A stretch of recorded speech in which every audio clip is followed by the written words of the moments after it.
Good afternoon. We have quarter-final places up for grabs here on day 8 of the Bedford World Championship. This is second round action. We've already lost the world number 2 Mark Selby this afternoon, and the number 15 seed Stephen Maguire in some trouble as well in a match against the man who's made all the headlines this week, James Cahill, the unranked amateur who knocked out Ronnie O'Sullivan earlier in the week. It's 10 frames apiece. We got ourselves a best of 5 frames, so sit back, relax and enjoy these fellas sweat it out. Sean Murphy, John Virgo, all yours. Thank you, Hazel. You join us at a really important moment. We've got James Cahill in a bit of trouble here, trying to get out of this snooker. He had 2 sighters at it, and he's just caught that too thick, as you can see. So he left Stephen Maguire.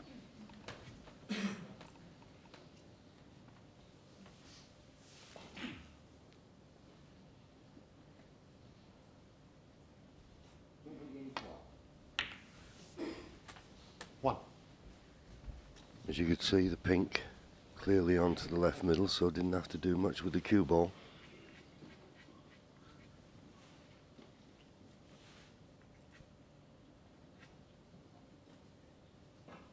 Lots of pressure out there now though, so take nothing for granted.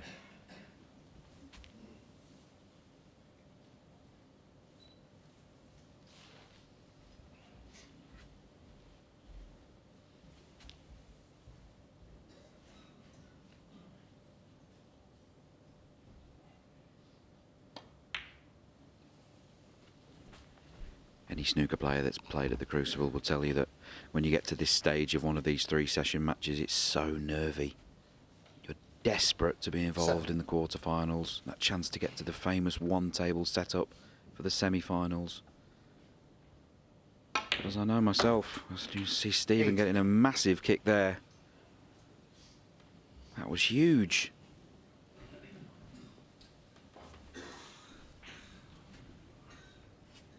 You see the red, wow, it took off the bed of the table. Completely killed the cue ball. Break over. Yes, not asking the cue ball to be cleaned. So that chance that he had, there's only got him 8 points.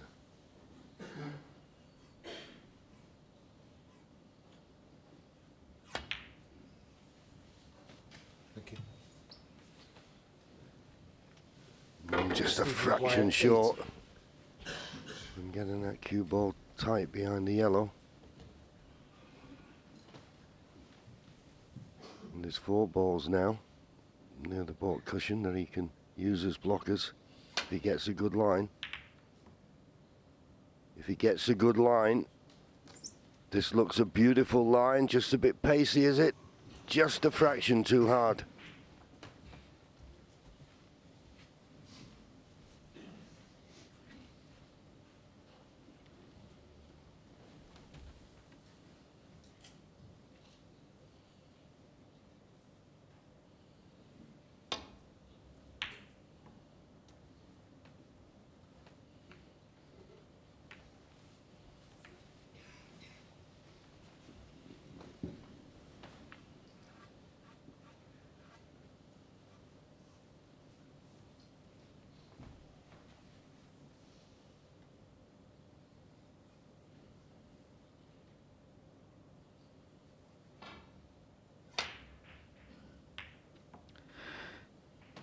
Talking about the kicks, notice neither of these players are using the new chalk that a lot of professionals are using on tour these days, this sort of anti-kick chalk, anti-friction chalk. I've never seen that brand of chalk that Stephen's using before. I think James Cahill's using a sort of old-fashioned traditional piece, and we've definitely seen more kicks in this match than perhaps in any of the others. Seen a lot of cue balls being cleaned. And this looks good. In behind the blue. Pick the bones out of that. Great shot.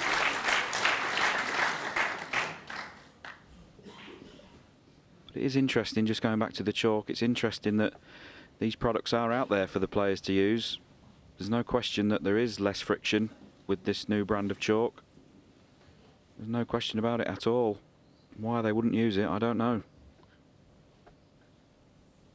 Well, funnily enough, I overheard a conversation with James, and he was talking about the chalk that he uses, and he finds that with the new chalk, if you don't chalk regularly, there is a miscue there, and he found he was miscuing a lot more than he'd ever done.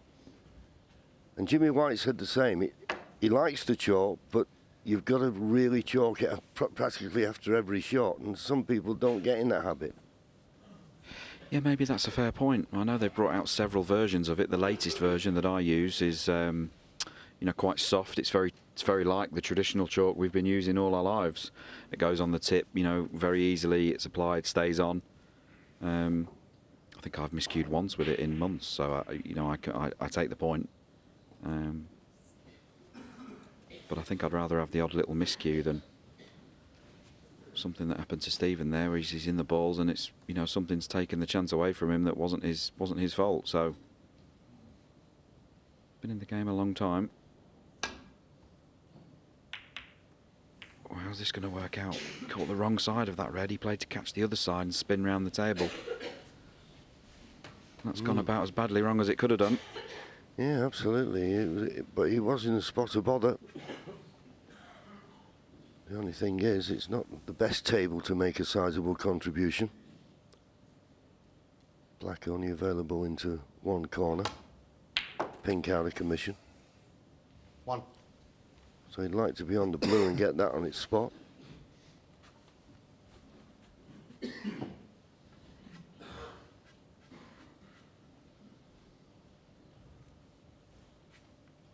This could be the key shot, actually, as to what size of contribution it could be.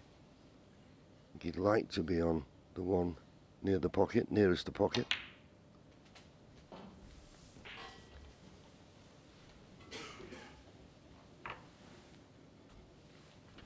He'd love to be able to get out of that little corner of the table and find his way onto, you know, the black or the blue with an angle so he can get into those reds and pink and try and make something happen.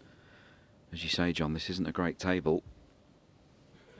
Yeah, and I don't think he'd be wanting to play the red that's closest to the pocket. The one to the left of it maybe offers him a better, well, a bit more room for manoeuvre. But then, having said that, if he overhits it, he wouldn't be on the black. Key shot now in this visit coming up. It's his decision.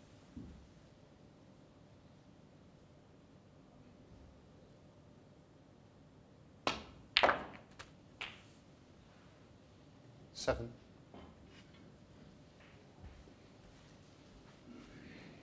Couldn't risk playing for the black. I don't blame him for that, but wrong side of the blue. Just wondering if he can play this with a excessive topspin, although he's aiming at the bottom of the cue ball there. I don't know if he's going to go round the table here, trying to develop something. No, he's played for the red nearest the pocket. How's the angle? 12. Looks good. Same problem though here. Awkward to get on the black. Might play up for the blue again.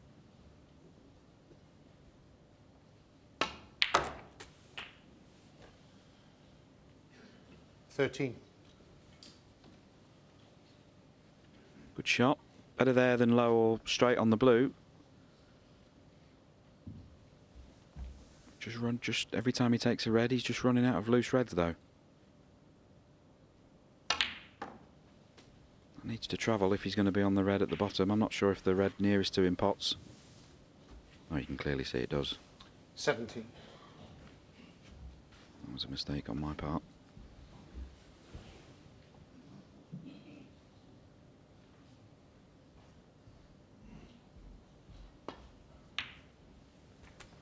$80. Interesting to see how he goes about breaking down this puzzle. Wouldn't be a bad idea to maybe pop the black and smash into the reds off the red. Needs to move them, I think. As you say, he's never had the opportunity to have a nice angle on the blue, which is the obvious ball to run into them.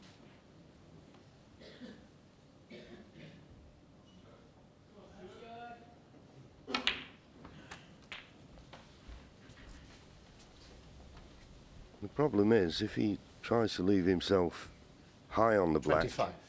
he may be hampered by those 3 reds. I don't think he'd risk going up for the blue because he couldn't guarantee having a good angle on it.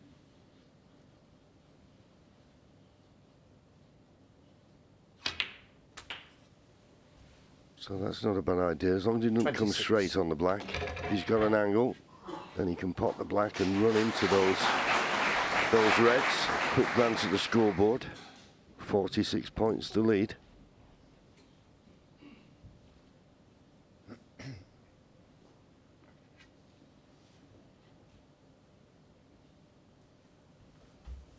think it's impossible not to move something off this black.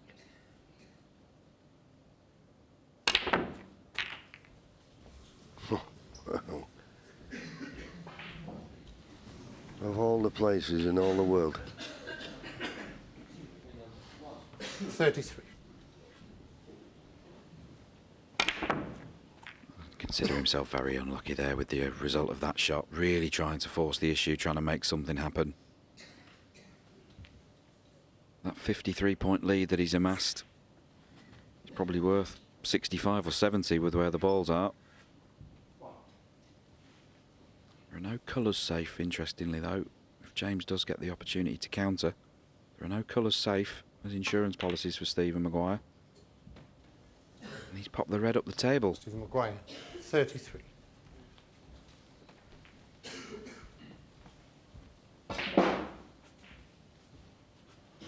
He must have known that red was going to go up that direction.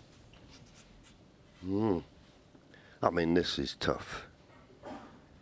But you've got to play it. He's got to try and drop it in. If he does, he'll be on the blue.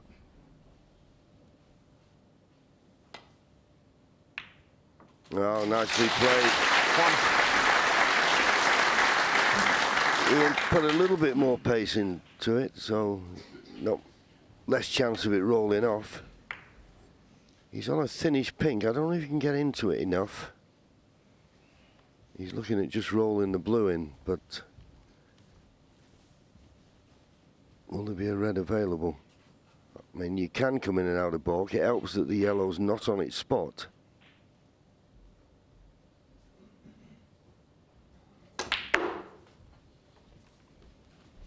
Played it with right-hand side. It's pacey. It's too pacey. 6. Unless he plays a risky double, he won't be getting any more at this visit.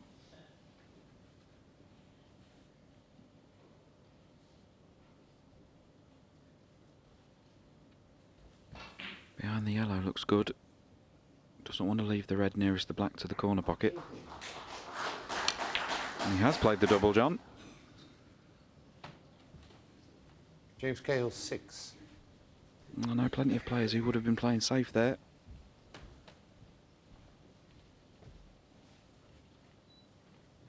Yeah, the reason a lot of players don't play doubles, because if it doesn't go in, you're never certain where the red's going to finish, and there's a chance of a pot here for Stephen.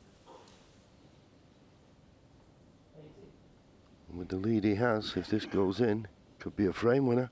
But no, and as he opens these reds up, he gets his head out of the way. We'll have a look. No. He could have left one to the corner. Well, the middle red, can he see enough of that? Well, he's looking at a red down the other side of the table, so well, he can just get through to this, past the blue, but good cueing needed here, and full commitment required.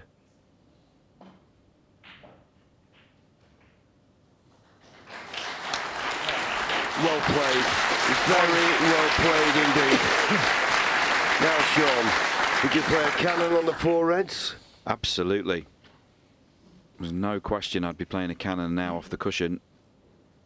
I'd be coming down past those 2 reds that are near each other, as close as I can get to those, off the cushion and into those reds near the pocket. Knowing I've got those 2 reds as reserve balls, I wouldn't be leaving those reds where they are.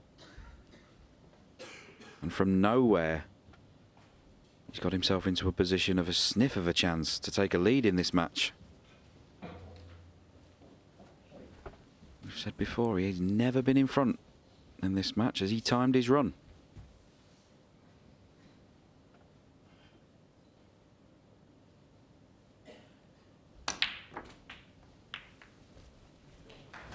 He did play the cannon, good shot. It worked out well.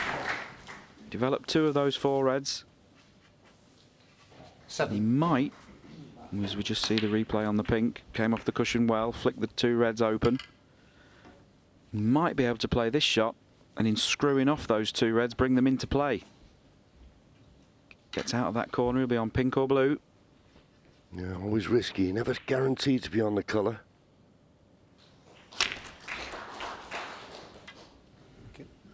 But he's on the blue, and he's got a nice angle on the blue. Okay, he's close to the cushion. 8. It's a tester, but he doesn't have to do a lot with the cue ball.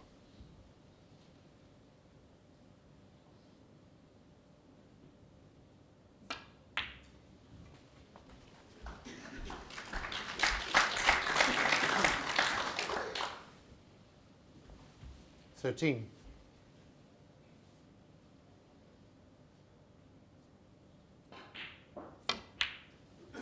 14.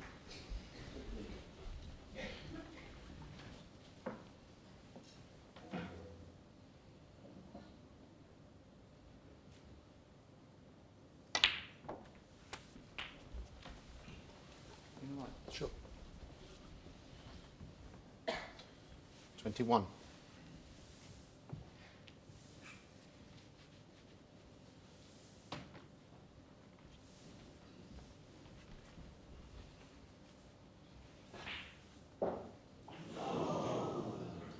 Just having the cue ball clean. James Cahill doesn't want any unnecessary kicks. 22. Spoiling things here. This is a fantastic opportunity. Be a steal this frame.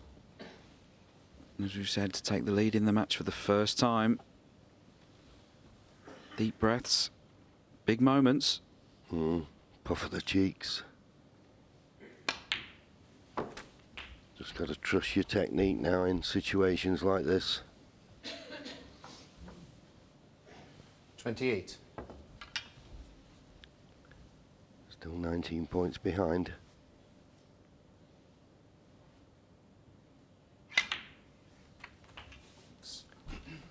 $29. Like to have been.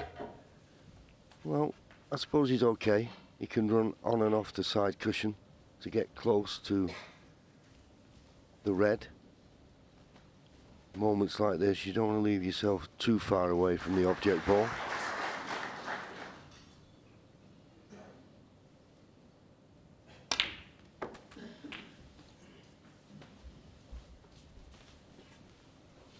And he's come on it nicely. Now stun this red in, because 35. if you leave the cue ball somewhere near the red is now, you're going to leave yourself the perfect angle on the black.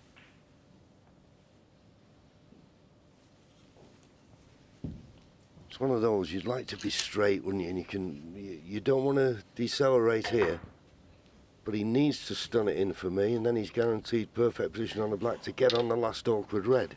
Yeah, you're absolutely right, John. He'd stun in there, hold the cue ball would be perfect. Looks as if he's playing it with topspin.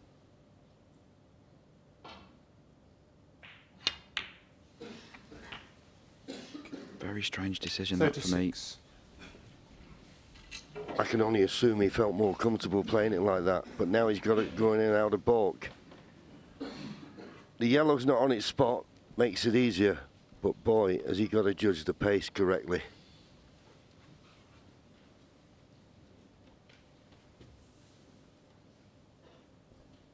He's trying to get inside that circle.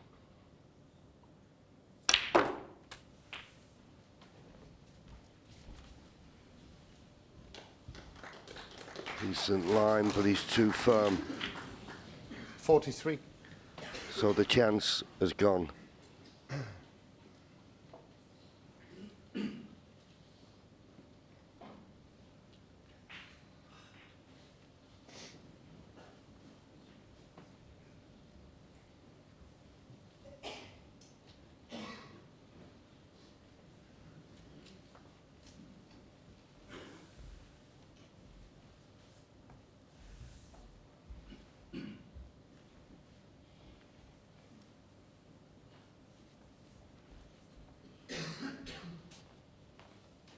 Yeah, it's not as easy to get a good safety as you think here, but the main objects of the exercise, try and put distance between cue ball and object ball and don't leave a pot on. So he's pushing this red from one side cushion to the other, I feel. Now, well,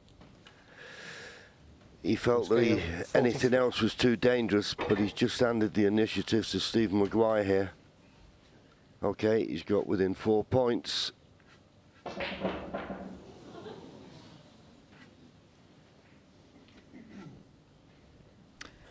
As we see this replay with the rest, I think the right shot there was to hold and hold high on the black.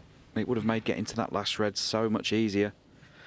I take your point, John, that he maybe felt more comfortable dropping it in like that, but for me the right shot there is always the right shot, and if it feels uncomfortable then so be it. Couldn't agree with you more. And that was a great chance, and now he's going to have to hope that he gets another one. And as I say, he's handed the initiative to Stephen here.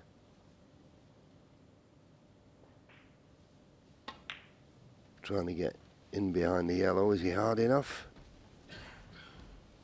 Well, Stephen will be very disappointed in that. Okay, he's not got the snooker, but he's not made it a difficult safety shot in return for James. So James can get the initiative back now.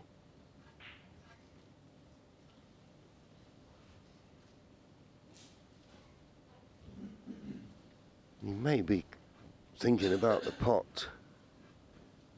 I know it's the type of shot you like to take on, Sean, but this stage of the match, too risky? I've been known to go for the odd silly one. He's got to play the shot that he feels, you know, he's got the best chance of getting. If he plays for me, the twice across safety is the shot, but... Yeah, just got to avoid the pink. That's, I think, what he's worried about. Yeah, if the red was higher up the table, he'd play the twice across. The pink's sort of the danger ball here.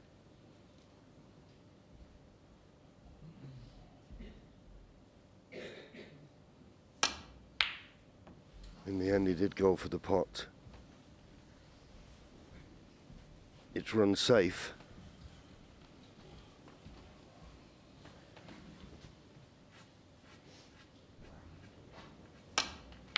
Yeah, no criticism from me for going for that one. If it goes in, he wins the frame. It was probably a pot that he fancied getting, so fair play to him. He's just stunning the cue ball where the red is. Try and get the snooker behind the green. That is what he played. Didn't get it. Didn't get the red full in the face.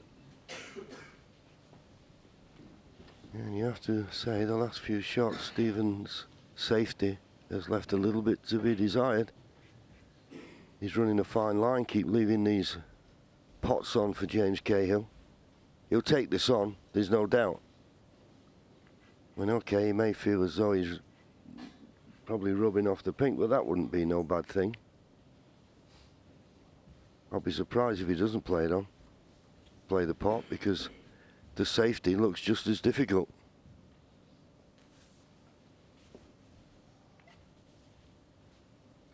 Looking at the potting angle, he's playing the pot. It's the right shot.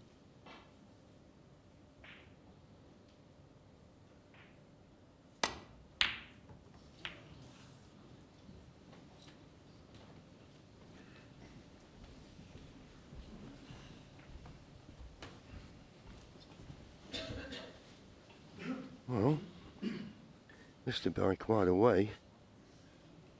I'm not certain Stephen will be tempted by this red though, because he's got a bit of work to do with the cue ball. Could play the red up and down the table. Well, it looks like as though he's taking it on. No, he just felt by hitting it thin that he could get the red well, and that kiss on the black has made it a better safety shot than it was looking. Thank you, James. Thank you.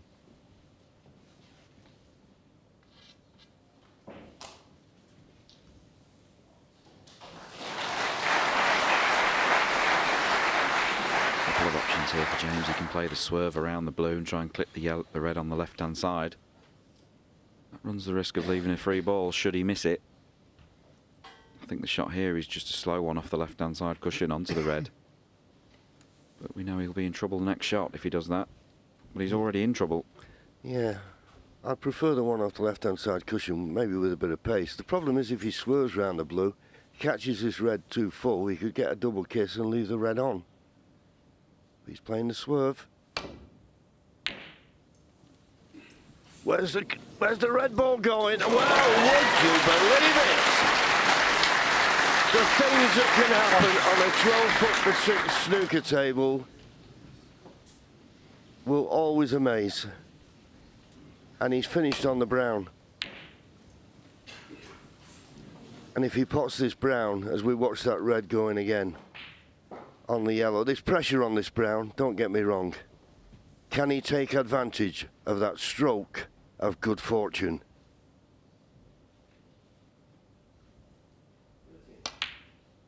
He can.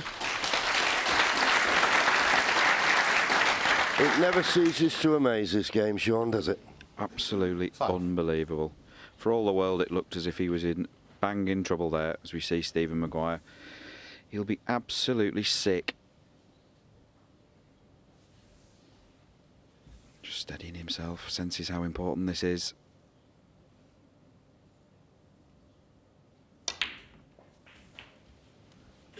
Seven. In about 15 minutes or so, Stephen Maguire was 50-odd points to nil ahead in this frame.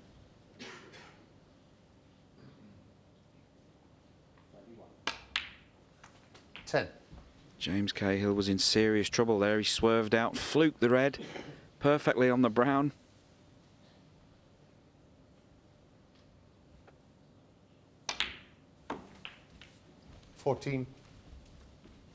Absolutely sick, look.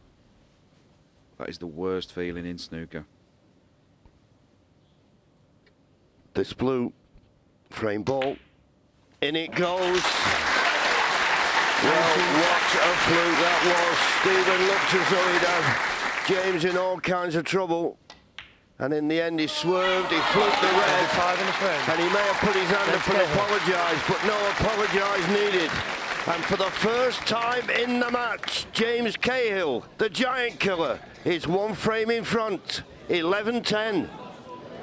And he's won 4 out of the last 5 frames. Extraordinary match. And a little slice of luck involved there. We saw the look on Stephen Maguire's face. What do you make of this one, Stephen? Well, I mean, Stephen obviously fluked a snooker. He didn't play the snooker. But James, I've seen him actually had 3 massive flukes in this match. He fluked a yellow when snookered yesterday.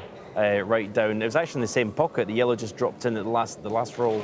Obviously the pink of 2 cushions last night, and now this one. I mean, it's starting to look like he's destined to win this match. It is, but as the professional out there, Stephen Maguire, a former world #2, how difficult is it and how important is it from his point of view to start summoning the positive vibes? Because there is a real danger, clearly, that you start to think the tide is firmly against you now. Well, his back's against the wall firmly. He has got to find something from somewhere. Whichever way he does it, I don't know, he's just got to find total focus and concentration. He is the experienced professional. He's been around the block more than James has, so he's got to use that somehow. He keeps getting 40s and 50s and not quite getting over the line in one visit, and the frames are just going awkward for him after that, and he's missing 1 or 2 here and there. At the moment, it does look like James is the winner. There's one player playing with an air of freedom about them, and there's one player playing with the weight of the world on his shoulders.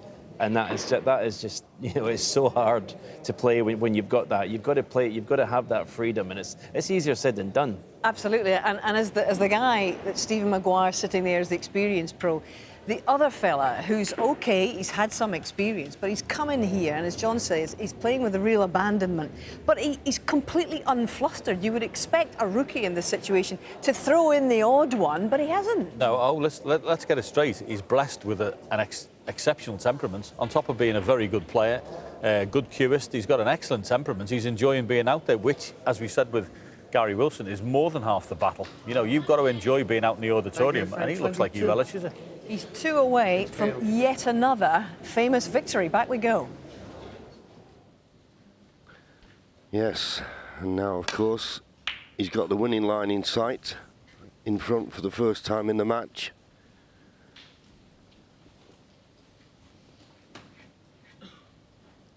I think the subtle difference I'm feeling at the moment, Sean, is that when James misses a shot he should pot, it doesn't seem to be wearing on him as much as Stephen. Where's that red ball going? Well, there's a fluke. 1. But he's not on a colour.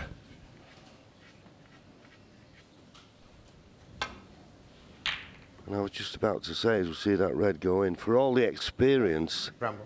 it just seems the fact that it's all new for James Cahill, he's just holding him in good stead at the moment. Well, I think as well, I think the guys were touching on it in the studio just there. I think the fact that, you know, on paper, Stephen Maguire he's meant to bury James Cahill. He's meant to beat him easy. You know, he's an amateur, he's not on the tour. Stephen is the experienced pro, multiple ranking tournament winner. He's meant to win. And that's really, really difficult. That can have a real strange effect on you out there. And particularly now, as you say, yeah, probably expected to win comfortably.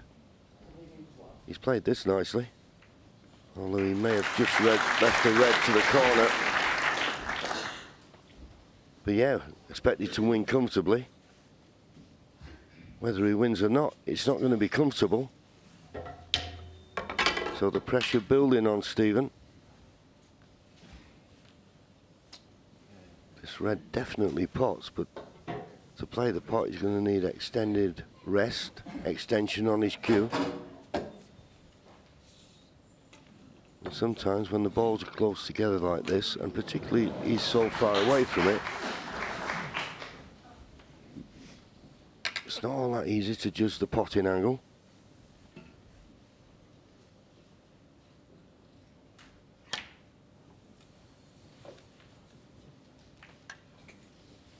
It's a mile too thick. Sorry, James.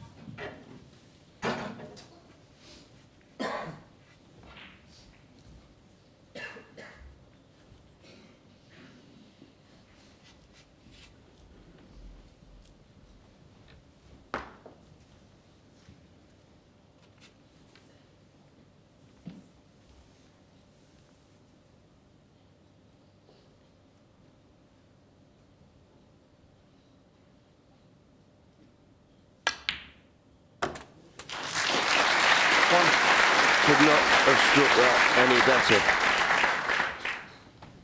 Absolute beautiful strike. And got the right amount of side on to get perfect on the blue. Be playing for the red now that's just to the left of the black. Imperative he gets on it.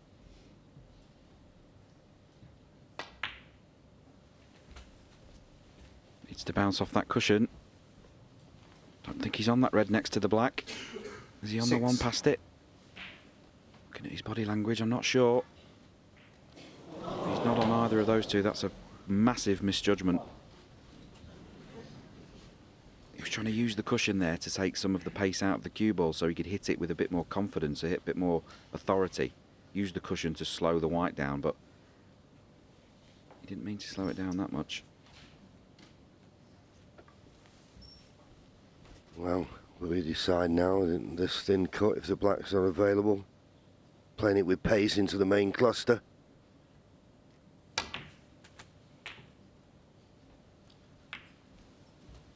Seven. Is he still on the black? No. Poor positional shot. Well, he is on the black. But does the black go? It's tight, isn't it? Nah, you wouldn't risk that. So it was a decent chance if it had gotten that red to the left of the black. Green ball. It's gone now.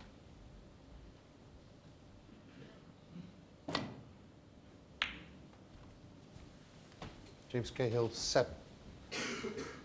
They're the moments that really annoy you as a snooker player out there, especially in this, the greatest arena of them all. An opportunity to get to the quarterfinals at stake. You had a golden opportunity, scored 7.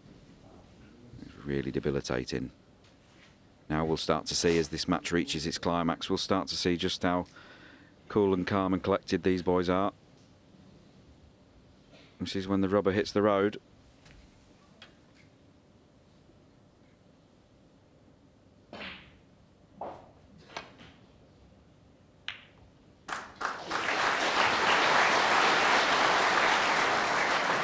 Once again, weak safety from Stephen.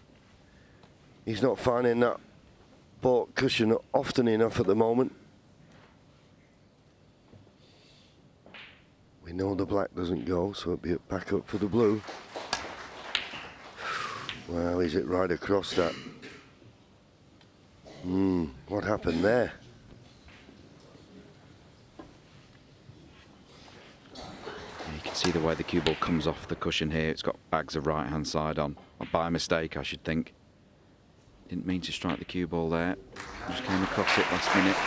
Through the white into the pack of reds and through the red offline. So, chance now for Stephen Maguire. Not short on bottle. Never been a problem for Stephen, I can tell you.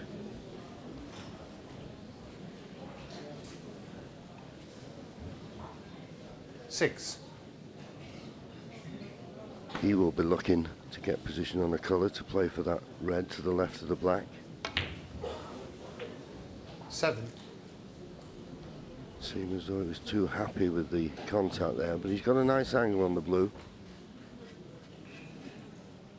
With that black not being available, you know, if you had a better angle, you may play a cannon, but I suppose the cannon brings the pink into play. But no, playing for that red, and he's played it nicely.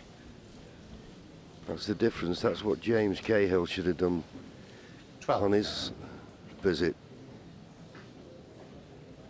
This brings the black into play, and you can see there's 2 reds there available, just below the cluster.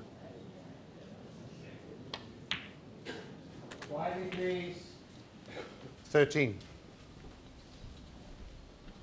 I don't think he's got the angle he wanted to be able to get round for those 2 reds you mentioned, John. One of them definitely pots to the right centre pocket, which he might have to play for now. He wanted to be playing for them in the corner. Bang straight on the black, as you can see.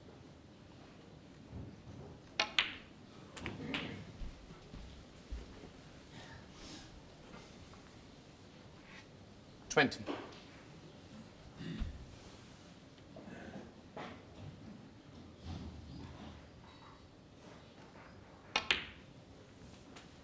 $21.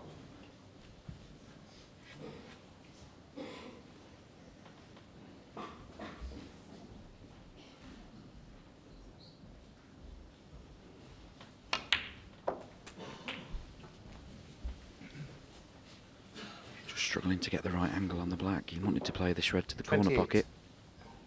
I think the red that's nearest the cue ball in that sort of little cluster of reds, I think the one in the middle of those 3 to the left pots to the left-hand centre pocket as well as the one on the extreme left, so doesn't necessarily have to make any cannons here.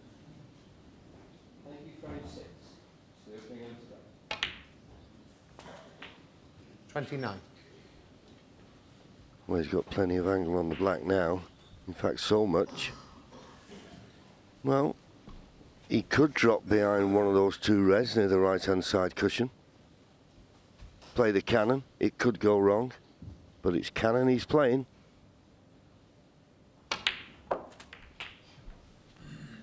It's okay. He's comfortably on 1 to the left corner. 36.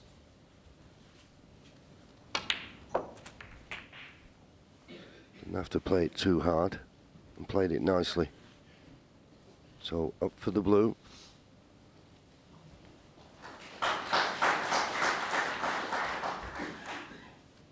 See on that shot there, none of these reds pot into this pocket after this one. They're all being blocked. 37. At least 3 of them go into the right-hand corner pocket, so nicely on the blue. He'll be playing a little screw shot now for choice of reds.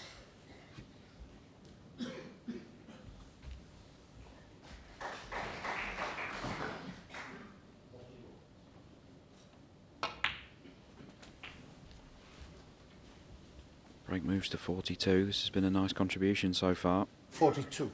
And he's in a situation he's been in a few times. He only needs to take the reds that are in open play. Another few reds and colours and he'll be home and hosed in this frame.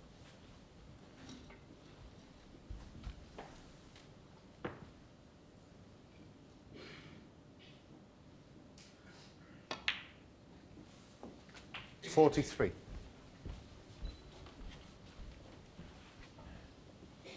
Looks to be perfectly placed just to run it on and off the cushion, but playing with bottom, he prefers to play this, obviously. Playing a little cannon, is he? Now, stunning it up. Got a lovely touch, Stephen, for someone who 50. has such a long delivery. He certainly has a nice touch in amongst the black area. He's a great striker, always has been. Strikes the cue ball with immense authority. 51. Gets a lot of spin on the ball with very minimal effort.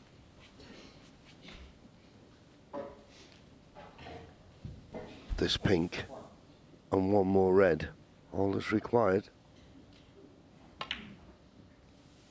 In goes the pink. Looks a formality now. 57.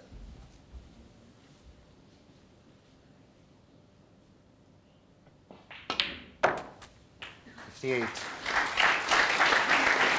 he played a long red, hit right across it, as Sean said at the time, put a lot of unintentional right-hand side on it. So the lead he had for the first time has gone. And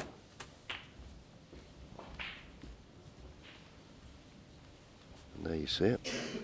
58 points to lead, 51 remaining. 64. At the moment, 2 snookers required, so Stephen will be a little bit annoyed. He's not nice on this red. One more red will keep his opponent in his seat. Yeah, he just played to flick the red half ball, didn't he, into open play, and he sort of virtually missed it. Oh, I didn't know that red went. Great pot. 65.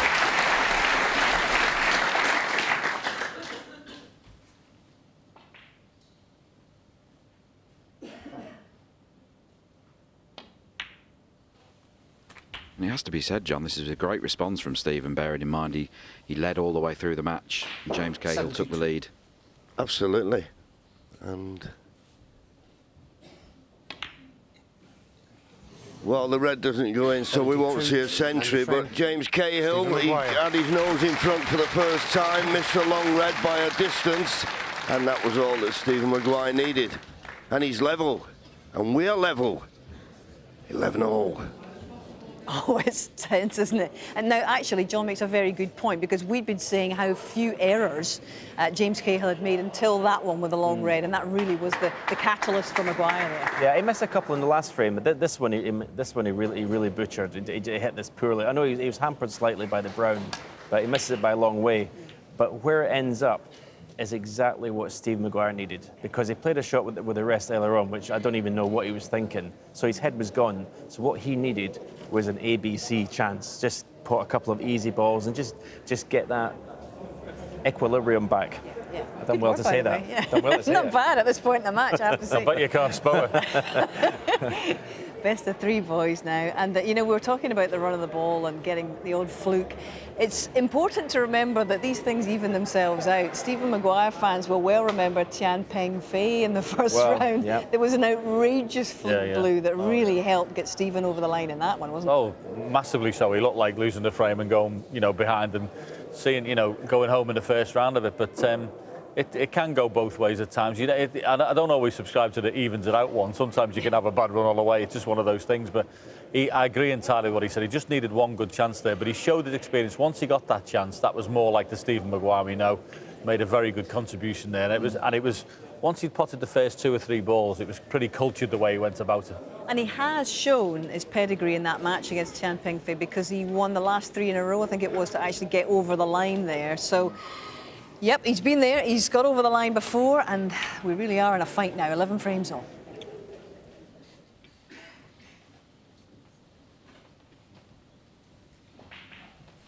These are the moments. This is what all the hours of practice are for. Crucible theatre, best of 3 to get in the quarterfinals. Doesn't get any better than this.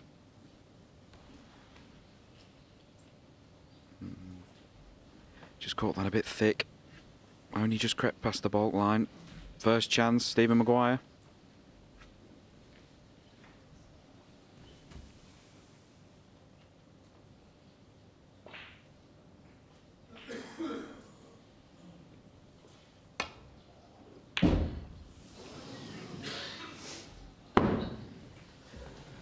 there was a bang from somewhere.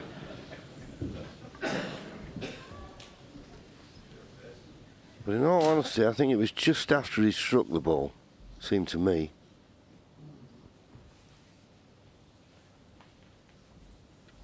Yeah, I think you're right. I don't think it put him off. But it certainly disturbed everybody, whatever it was.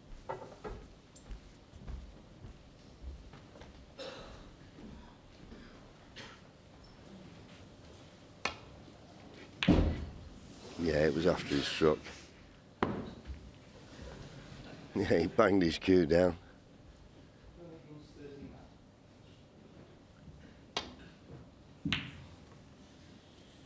Well, Stephen thinks he's hit that too thick, and as I say, once again, his length of safety, he's really struggling with it at the moment. Yeah, he's just not getting the contact on the object ball in the way he wants. I don't think it's his pace. I think he's played to hit this quarter ball and hit it half ball. And it's taken a good sort of 18 inches of pace out of the cue ball. But James's long potting's just gone off the boil just when he needs it most. That was a chance, it has to be said. This stage of the match, those chances, they don't come thick and fast, and when they do, you've got to seize them. And we see the long pot success for both players, under 50%. Not great. What Stephen Maguire would pay for a good long red here, crunched off the side cushion for the black. If he goes for it though, he leaves red, so he might not even play it.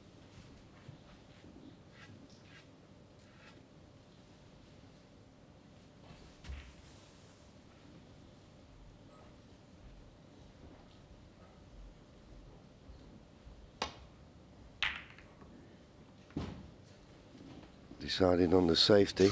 Needs a good cue ball because he's left a red to the left corner. Well, there's pressure on this. He's not tight to the port cushion, so he may be able to swing it round the back of the black and maybe find a path back to the balk end. Takes the pressure off the pot, but striking down, it's hard. No, and didn't find a path round the back. Now, what damage has been done? Well, Stephen walking round doesn't look too happy, so maybe he's not been left anything easy. I'll tell you what, I'm not sure he's been left anything at all. I think James Cahill might have just had the biggest slice of fortune in the match so far. I know we've had flukes galore so far, but that he might have just had a massive touch there.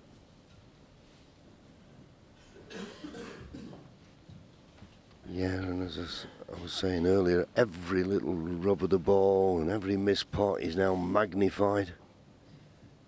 And there's a certain hush that descends on the Crucible Theatre when you get to these close matches. And you can hear a pin drop, even though they're playing on the other side of the wall. It's fabulous, isn't it, this venue?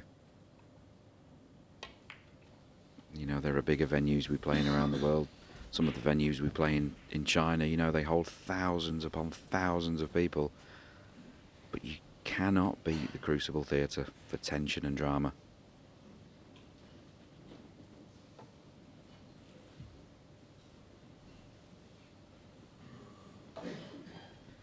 First glance, that is trouble. There is a chance of playing the red to the right of the pink. I think he can get to the edge of it, but he has to catch that absolutely perfectly to avoid the red on the back cushion and the one on the side cushion. Yes, that's what he's having a look at now, but as you say, he's got to be the perfect safety. So he's looking at this red here. Now he may just decide to play the pot here, just slowly. If it rattles, it won't be any problem leaving it. Well, he's played it with pace. Oh, I don't know why he'd want to play it like that. The idea was just to roll it in for me, and if it went in, you could play a good safety, but play at this pace, less chance of potting it.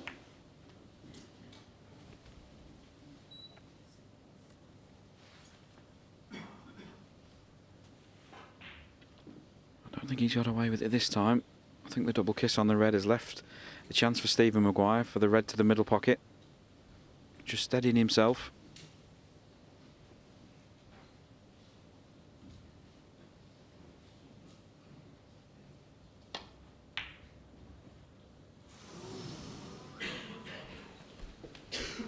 Overcut the red, and he's handed the initiative back to James Cahill. This match really is swinging both ways. Big momentum shifts here.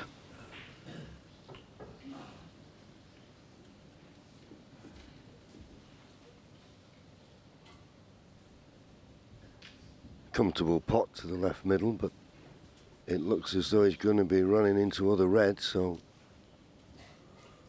how can he guarantee being on a colour? Maybe the best thing is to screw it in, cannon those reds, maybe release the pink. Could possibly still get to the black. Got to take a chance, but don't miss the pot. That's what he did. And now, straight blue to the top. It's a shot that he practiced hours and hours on end. But it's a big shot now in the context of this match.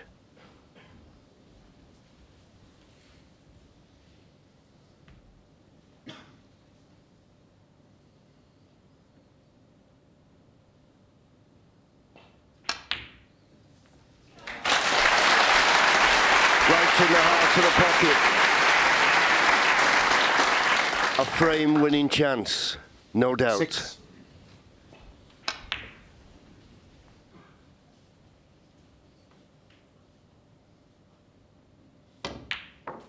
7.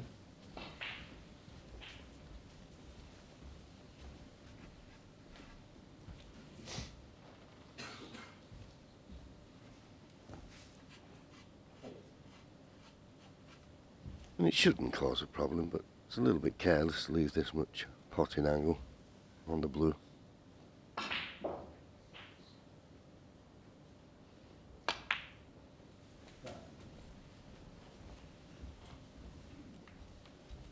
It's okay.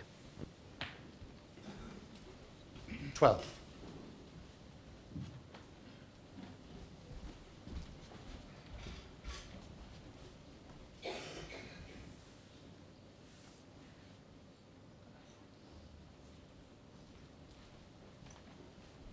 Well, Stephen sat there.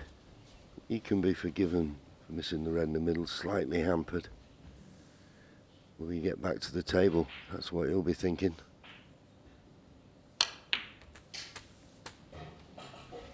$13.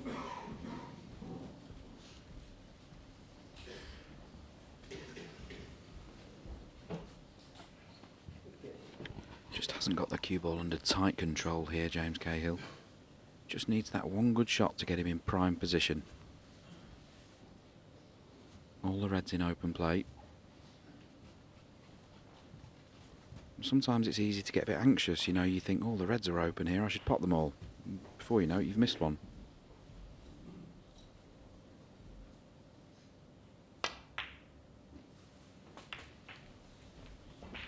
That was the perfect red to cannon. He's now opened up the black. 18. Now one good positional shot here.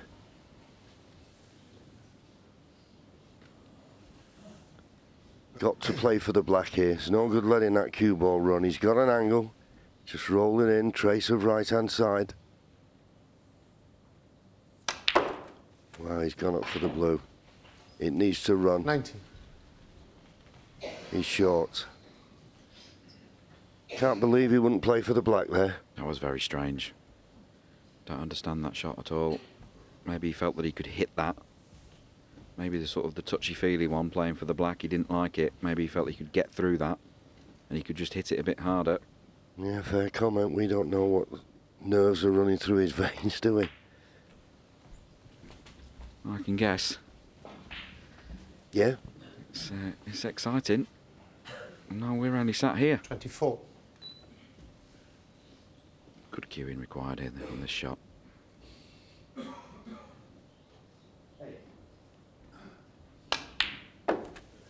25.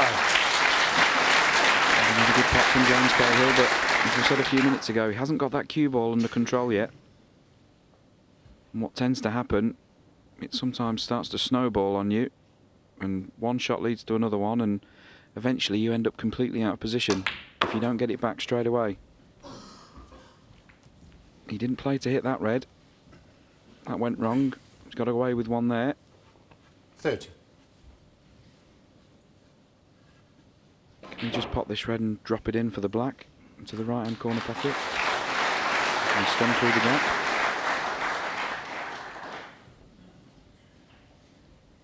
Yeah, he didn't fancy the delicate shot before. Now he's got to play the delicate shot for the black. Well, he was 31. able to use that red to hold the cue ball, and he's nicely on the black. It's all about holding your nerve now. In any normal situation, this would be frame over, wouldn't it? Pop the black, get on any one of those 5 open reds, and this frame would be chalked up. But this isn't normal. This is the Crucible Theatre, last 16 of the World Championships. And that flick's worked out very, very well. Just checking to see if the 38. black pot's in the right-hand corner pocket. Foul. Touch it with Well, your what fist. happened there? No! James Cahill, 38. Stephen Maguire, 6. Eagle-eye referee Jan Verhaas. What happened there? Yep. Settle down, please. Must have touched the pink, but I'm not sure what he touched it with.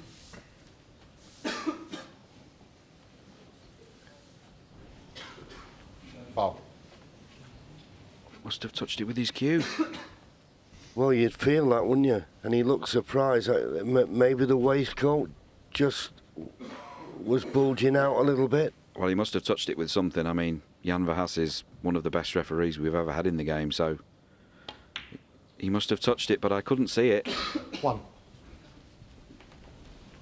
Foul. Yes, he was pointing to the waistcoat. It just sort of bulged out. What a moment.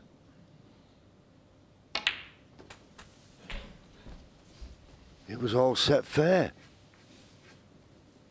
8.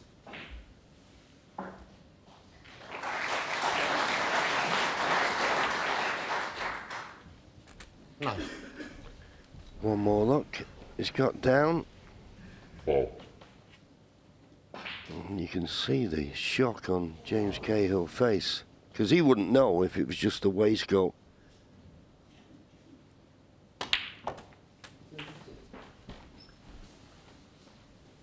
Well, Stephen Maguire.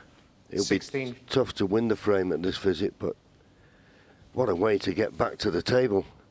I think Stephen was as surprised as anyone in the building. Couldn't believe what happened there. I think he was preparing himself 70. for going one frame behind again with 2 to play. But he's not. He's back in this frame now.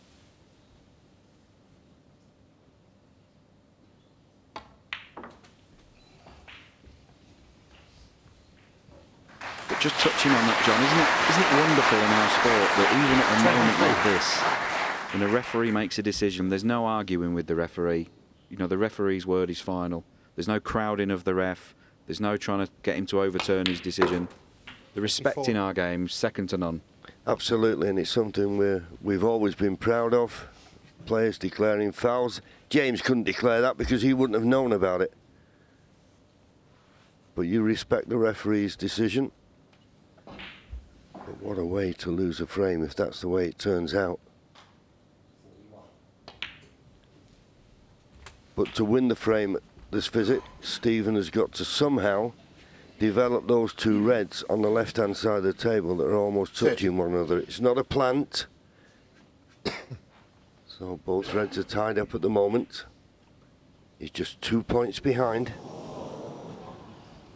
They're set perfectly, aren't they, John? If he gets a chance to hit the one that's nearest the black, it moves the other one as well automatically.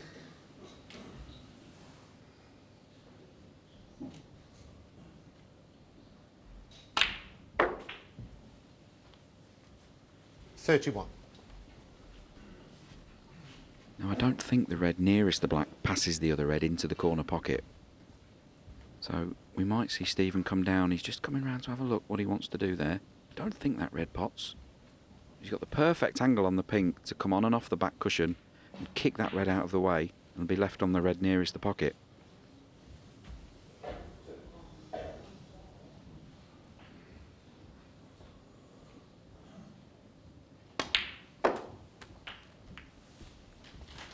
That's exactly how he played it. Great shot. Yeah, played it perfect. 37.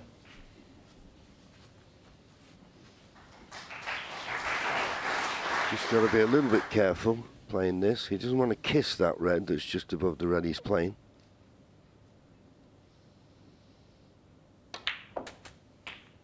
He did. 38. That's careless. Hampered on the black, running away from the red. This now is very, very missable.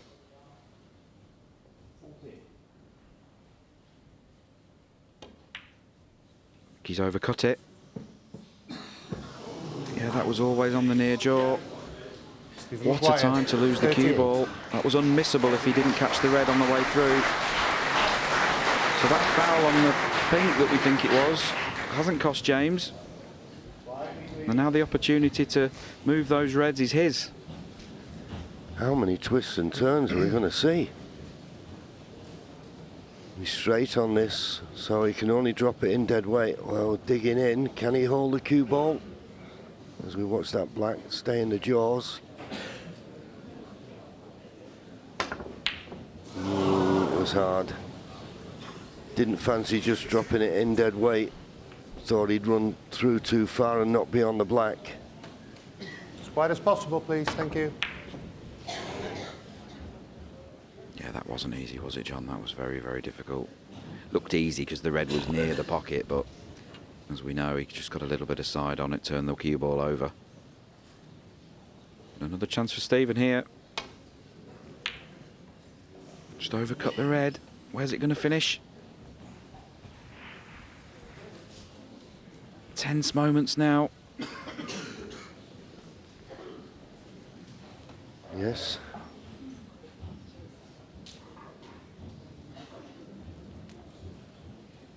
Good safety shot needed here.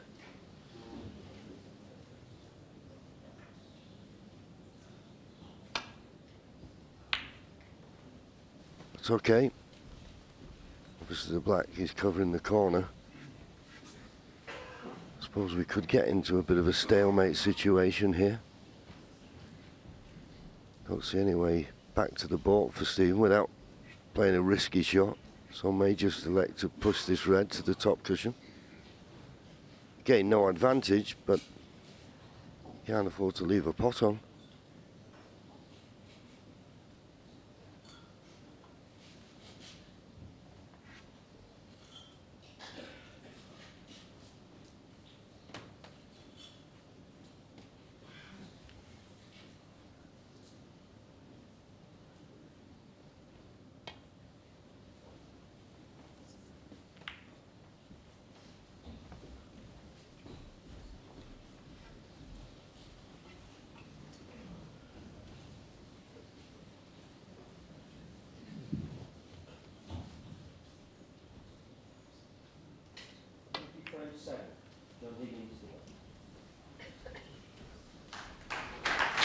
Quite a good line there.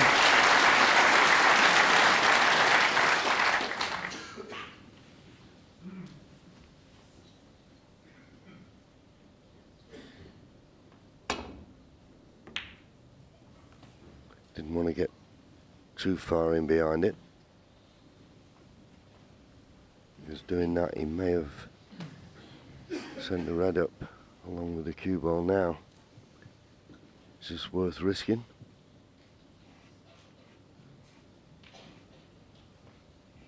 It's not the easiest return to balk, this. No, I was just thinking, I think I'd be tempted to have a go at this red. Black waiting, 2 reds safe. He's unlikely to force a better chance, really, out of Stephen Maguire, I suggest. Stephen would know his way around the table. He's building himself up for this one. What a James Cahill. And there's a chance he's got choices here. He can play the black really, really thin and smash into those reds as we receive the replay. Great opportunity now to move these reds. What a pot that was. Absolutely superb and thin. Lots of left-hand side. He's got them. Where's the cue ball going? Where's the cue ball going? Oh, would you believe it? James Cahill 1. Stephen Maguire 7.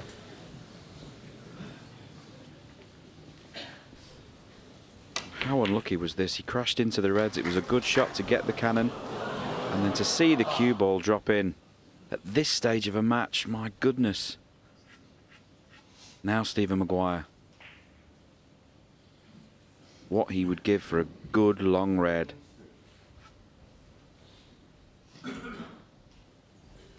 Usually very good at this type of shot.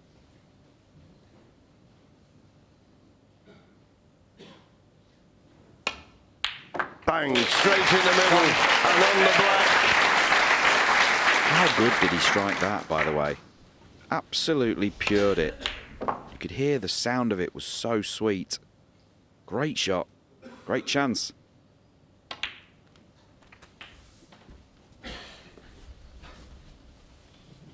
$20 points to lead. 8. Red black would be enough to leave his opponent needing a snooker, but he may not have the angle to play for the black, so if he plays for blue or pink, he's going to need the yellow. Now the only thing you've got to be a little bit wary of here, as James, well, ruse his bad luck, and as well he might.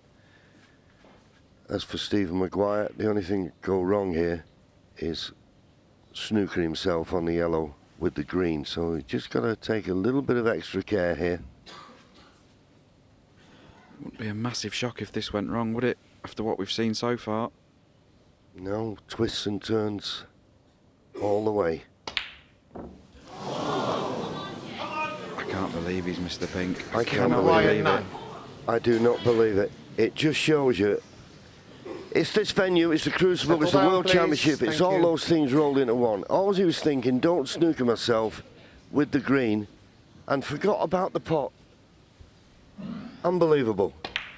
Can't believe what I've seen. Cannot believe it. What a moment for James Cahill now.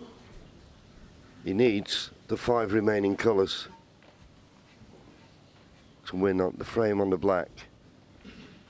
And what Stephen Maguire must be thinking now, well, it's probably not repeatable.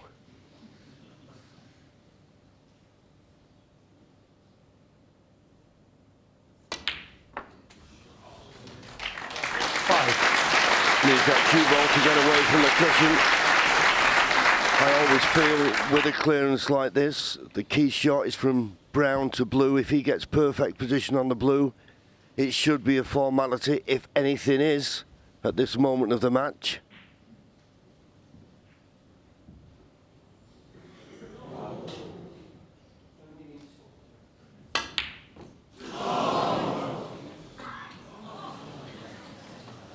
It's run safe.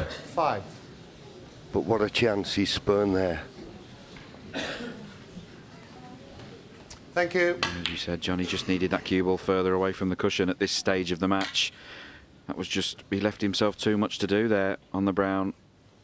If it was the first frame of the match, he could not have missed that. But it's not.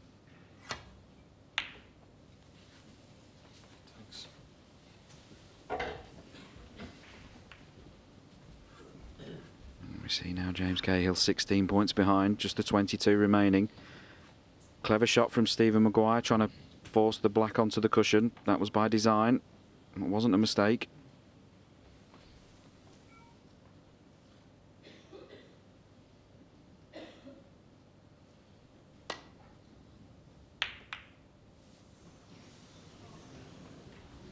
Has he got the cover? I think he has, but his heart would have been in his mouth when that cue ball came off the black. It was going very close to the corner pocket. Easy hit.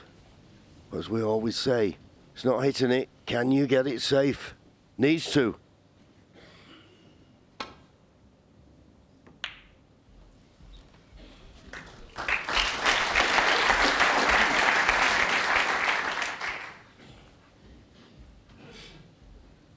Hmm.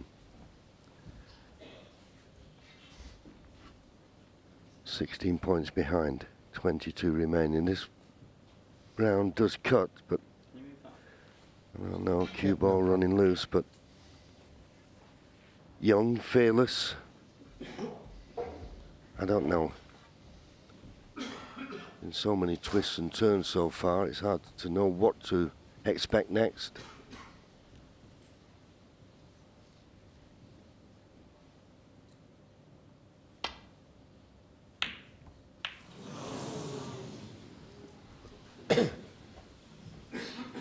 You had to try and get that fullish to get the brown up past the blue and get the white in behind the black. Dicing with death, playing it that way. Just the brown. What a frame this has been. Not over yet. Just the one snooker required. What do you do here, John? In or over? Yeah, I think so. I think so. But James Cahill, it's another chance he's let slip away. And at this stage of the match, it's going to hurt him. Good effort from Stephen. Stephen Maguire full. But, and the reason Sean said it's not over yet, because one snooker, particularly where the black is not beyond the realms of possibility. It's a big target, this, up and down the table. Bit of right-hand side now, using the corners. Just missed the blue, this looks good. Needs to run. How is he for pace? Not the snooker probably, but one cushion escape. Look at this. Well, he's playing the swerve, that's easier. If you're going to make this snooker count, you've got to try and get in behind the black or pink, but you want to cut off the one cushion escape. Then there's a chance at this level you can force your opponent to miss.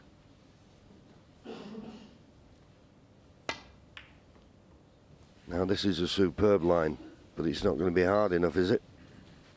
Is it? Not quite.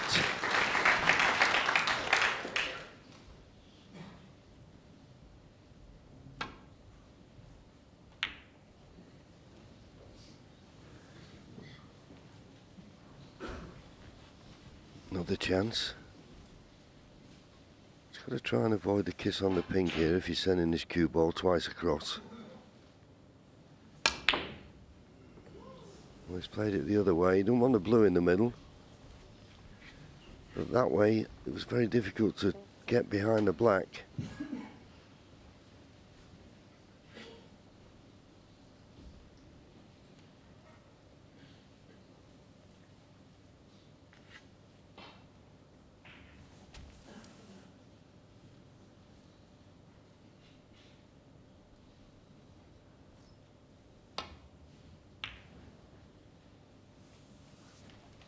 Ideally, you won't want to pot the blue, but Stephen's taking a risk there. I think James will pot the blue. I always feel when there's only pink and black on the table, you maybe get one chance to lay that snooker, but I don't see the safety, so pot the blue. I just always feel, as we see the cue ball drift down the table, I think it's just going to finish too near the cushion here to get any backspin on it, but I'm always reluctant to give my opponent the chance to, you know, say, right, there's the cue ball, put it where you want. That sort of leaving the ball over the pocket thing is, you know, I'm not sure about it. But as you rightly say, you only usually get the one chance. James Cahill, 5. And he's overhit it. Yeah, and the reason I say that, Stephen will now just be rolling this pink into the jaws of the corner pocket.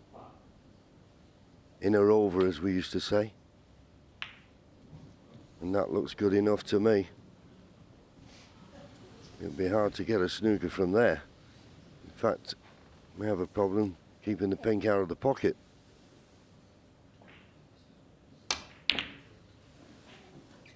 Yeah, well, Well, he did, but he couldn't get it safe. He'd be disappointed, James Cahill, here. He was gifted a great opportunity, couldn't take it. And the pink going in will be a very relief, Stephen Maguire. When he missed the pink off the last red, he must have thought he'd lost the frame. How he got a second chance, I don't know. But he's now just one frame away from a place in the quarter-final. Oh, that was 30 minutes of absolute pure theatre, wasn't it, guys? And, well, it was Steve Maguire won the last 3 to get through the first round, and it looks like he's going to possibly do the same here, although there's still some life left in it. There was so much to discuss there, not least towards the end of that one. Maguire's missed pink here. Discuss. Oh, I mean, listen, the pressure at this stage, you can miss anything at this stage. I think he's watching the position of the cue ball. You can tell by his reaction, it's not a reaction from, I've twitched it. It's a reaction, I cannot believe I've taken my eye off the pot and missed that pink. Yeah. But earlier on in the frame, James was in, looked like winning in one visit, fouled. Yes. I mean, we've had it all in that frame. We have indeed, and we've seen a couple of errors, obviously. James Cahill missing on the brown here as well, which obviously compounded the errors of earlier, John. I mean, he misses this as well. I mean, he just come a bit too straight off the green. I still thought he was going to knock it in, but he's at the jaws. We were forgetting also he was very unlucky when he split the last 2 reds up, went in the middle pocket. So, I mean, that frame has had absolutely everything. But I will say one thing there. He played the wrong shot on the blue. When the snooker? When he played the wrong shot on the blue. He was a bit naive there with his choice of shot. The pink was an easy push up and down off 2 cushions to get right in the back of the black. If he'd have left it nearly in line with the pink, he had such an easier shot to play to get behind it. Because when the black is that far off a cushion, unless it's really close, you're going to leave, as John said, you're going to leave a 1 cushion escape. It's going to be easy. The only way you could guarantee getting up behind that black was to drop the blue in, leave an angle, push the pink up and go off 2 angles and stick right up the back of the black. OK. But it does leave us with a situation. James Cahill's come back 3 times in this match to level picking. He's going to have to do it again. Is there enough left, do you think, Stephen? I think, well, he keeps on proving us wrong. I think he still looks, for all the things that happened to him, the bad things that happened to him, he still looked quite composed at the end of it. Whether, if he wins this frame, we'll have enough time for a decider, because obviously the evening session's got to start, remains to be seen. Well, exactly. We are going to have to finish this one. They're not allowed to start another one within 45 minutes of the evening session. So, 6:15 is kind of the cut-off point if we are going to get a decider. But it may not come to that. Back to you, Sean and John. Yeah, thank you, Hazel. I think the last thing that these 2 players have got in their mind is whether they're going to be pulled off if it's not over by the end of this frame. I mean, James Cahill, he won't mind. If he can get this frame, get to a decider, he won't care if he comes back at midnight. Well, I think they'll be aware of it. In the back of their minds, they'll know the 45-minute rule. Where's the red ball going?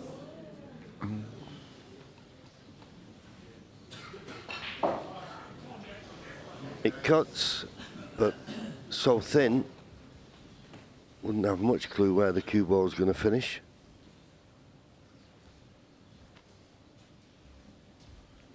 But yeah, that frame with all the twists and turns, I forgot the one with the foul and then the in-off when he cannoned the 2 reds. Amazing. Had absolutely everything, didn't it, that last frame? It's done me in. A little bit unlucky there, you know. He cannoned the red, which then moved the black. Had it not have moved the black, he'd have been on it. Yes. I don't think you can see the green past the red, so he's got to play the black.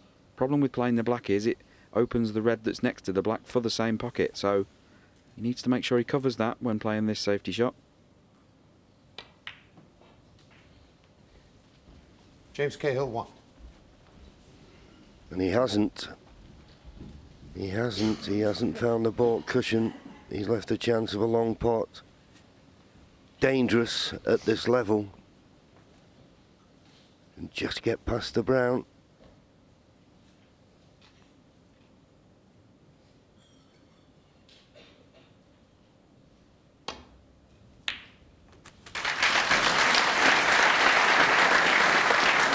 There's the kiss on the brown. It's not great. It's okay, I think he can cut the green in. And wouldn't it be just like Stephen Maguire, when required, to pull it out from the fire?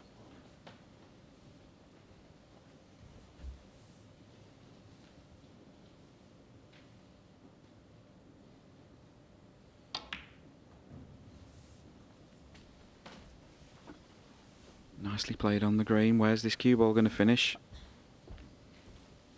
4. Might have expected something easier than this. Nothing's easy at this stage. No, and after the pink he missed in the last frame, he will be treating every pot with 100% concentration. And of course, when you start doing that, you can start losing control of the cue ball. Concentrate too much on the pot.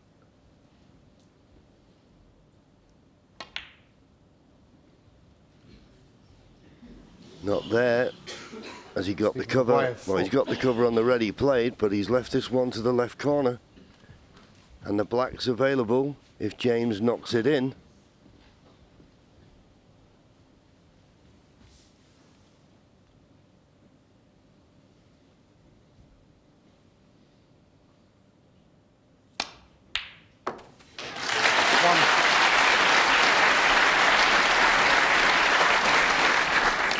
Very well played under the circumstances. Just having a look where he wants to be on that red up there in the yellow pocket. There is a red at the bottom of the pack, and that's the key red. I think that pops into this left-hand corner. If he can get on that in a minute or two, he'll be able to splash the reds everywhere. This could be a very good chance in a few minutes if he just glides past the brown. 8. Got that red also that's to the right of the blue. That's available clearly. Yeah, give this red due care and attention first.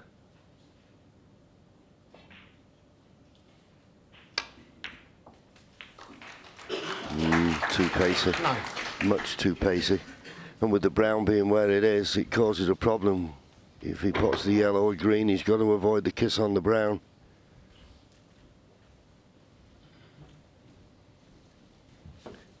Just sends that little bit of tension in the arm. He's under-hitting, over-hitting. Both players are at the moment, it's got to be said. But that's the circumstances. That's what the Crucible does, isn't it? That's why we love it. As you say, John, this brown's just causing some problems, I think. I think he can get to the red at the bottom of the pack, off the yellow.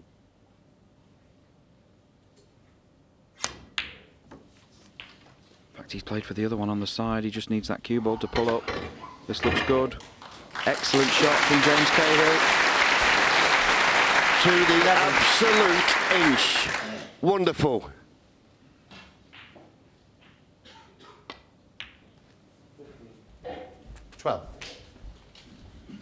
This really was fabulous, like a soft stun, just got as close as he could to the brown, made the angle.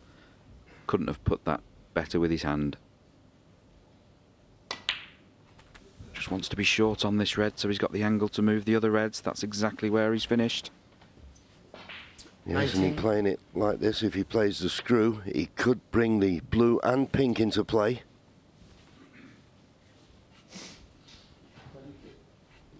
You'll have to trust a little bit to luck for position.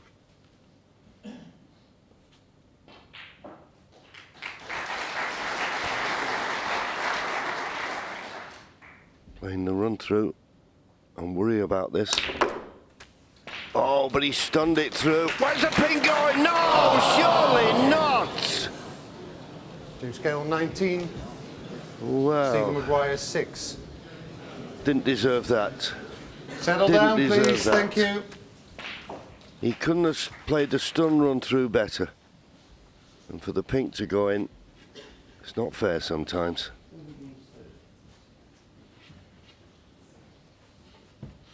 What else is going to happen in this match, John? We've had absolutely everything.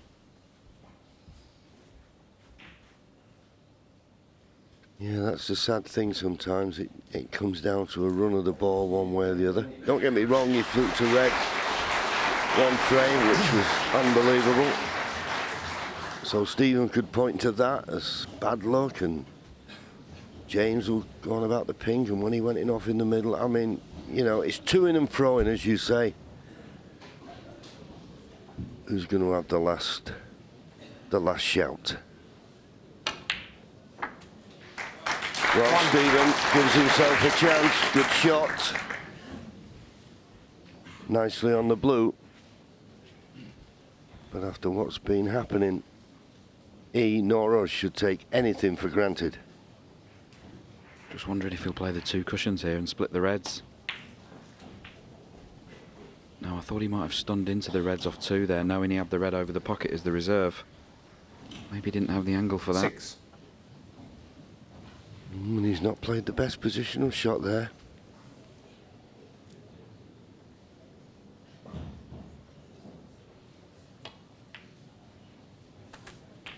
Seven. Landed nicely on the blue, though. This blue will put him 2 points in the lead.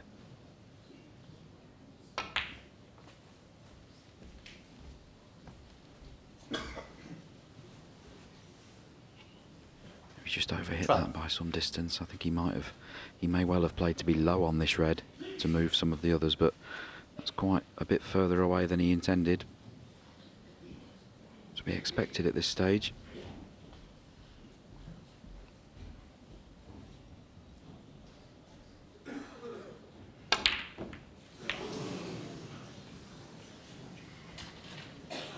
We've seen it so many times before at the Crucible Theatre. You can miss absolutely anything. The things that have happened in the last hour in this match, unbelievable. It's starting to have that smell of a decider, John. Yes, but before we can even think about that, tough pot this for James. Oh, wonderful. Wonderful. This boy just impresses me more and more. Okay, he makes some forced errors, but he just seems to put it to the back of his mind. Doesn't let it affect the next shot. And that was a superb pot. He's got to run past the brown here, though. Oh, careless, careless. 6.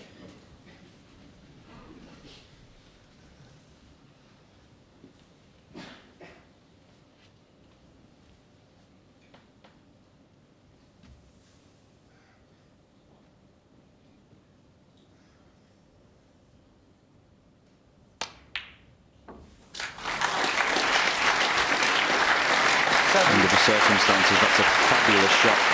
Great shot. Shouldn't have had to play that. As you said, John, that was incredibly careless to hit the brown, but what a recovery shot he's played there.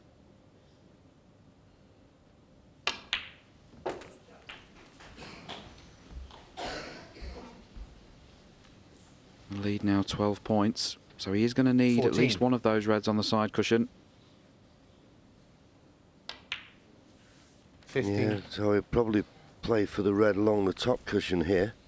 This black will put him 20 points in front. So he's going to need 3 of the remaining reds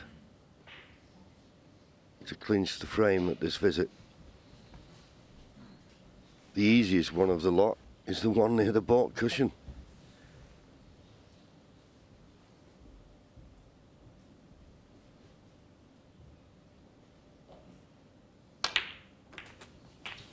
Played the cannon.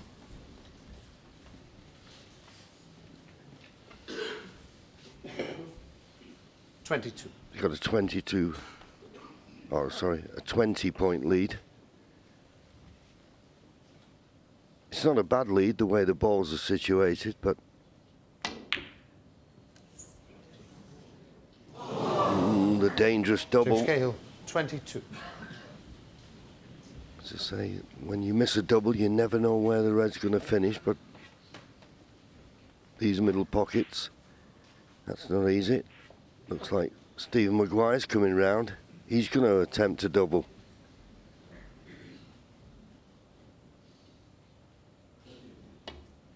No, he's not.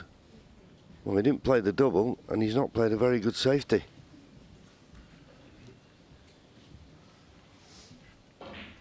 may be tempted by the red that's just to the right of the blue here. If he could play the pot and leave the cue ball on the left-hand side cushion, he could play it with a degree of confidence. Of course, if it went in, could be a frame winner.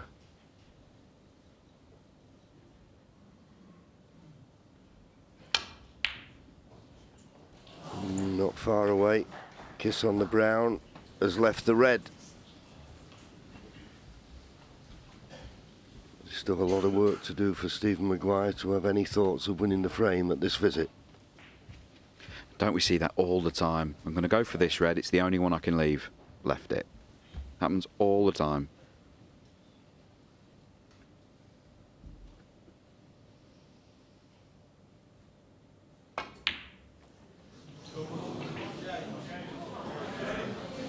Didn't even threaten the pocket.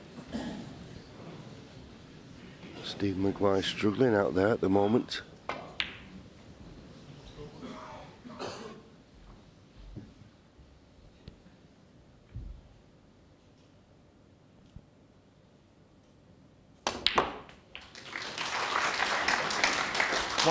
Just managed to force it out. He's not perfect on any of the colours, yellow or green. Still needs a colour, red and a colour, and one more red. And as I say, not perfect.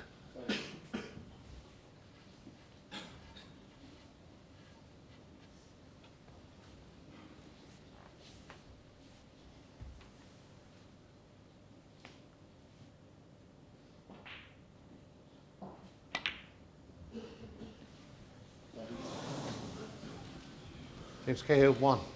It's as though the pockets are shrinking.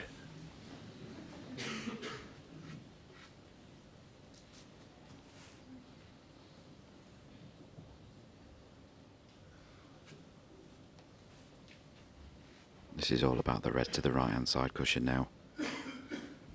Stephen just working out, right, how am I going to get over there and get that red out of there? It's the only thing that's standing between him and a run to the line here. He's just trying to work it out, give himself some thinking time. This red to the left-hand centre pocket isn't as easy as it looks. It's an acute angle. Must drop this in. This won't be at pace.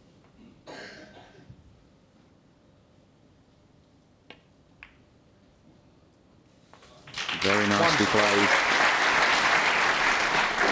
And there's a chance he can pop this blue, leave an angle on the red in open play, and he'll be able to move the red on the cushion in the same shot. That's what he's thinking.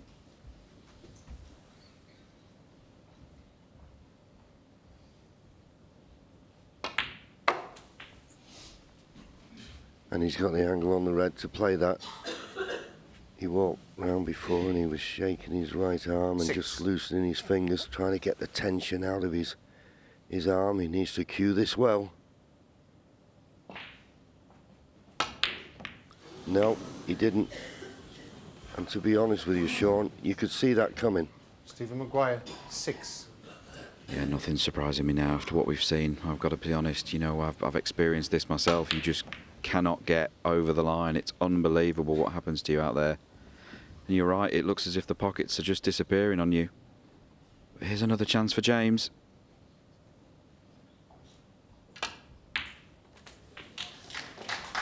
Nicely struck. 1. Anything but straight's fine. Just coming around to see where he wants to be on the red. It passes the yellow. This black will put him 23 points in front. So the last red and the brown would be enough.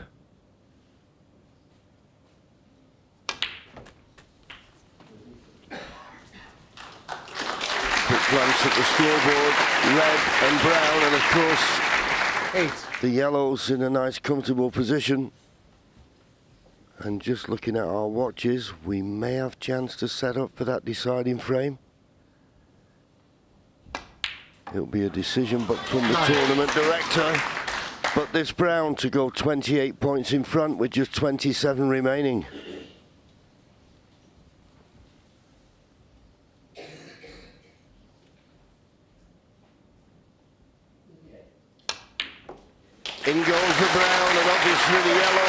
comfortably on. So it looks for all money now. We're going 13. the distance.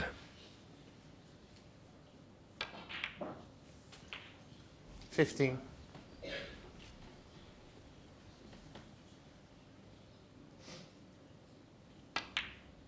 What will the decision be from the 18. tournament director?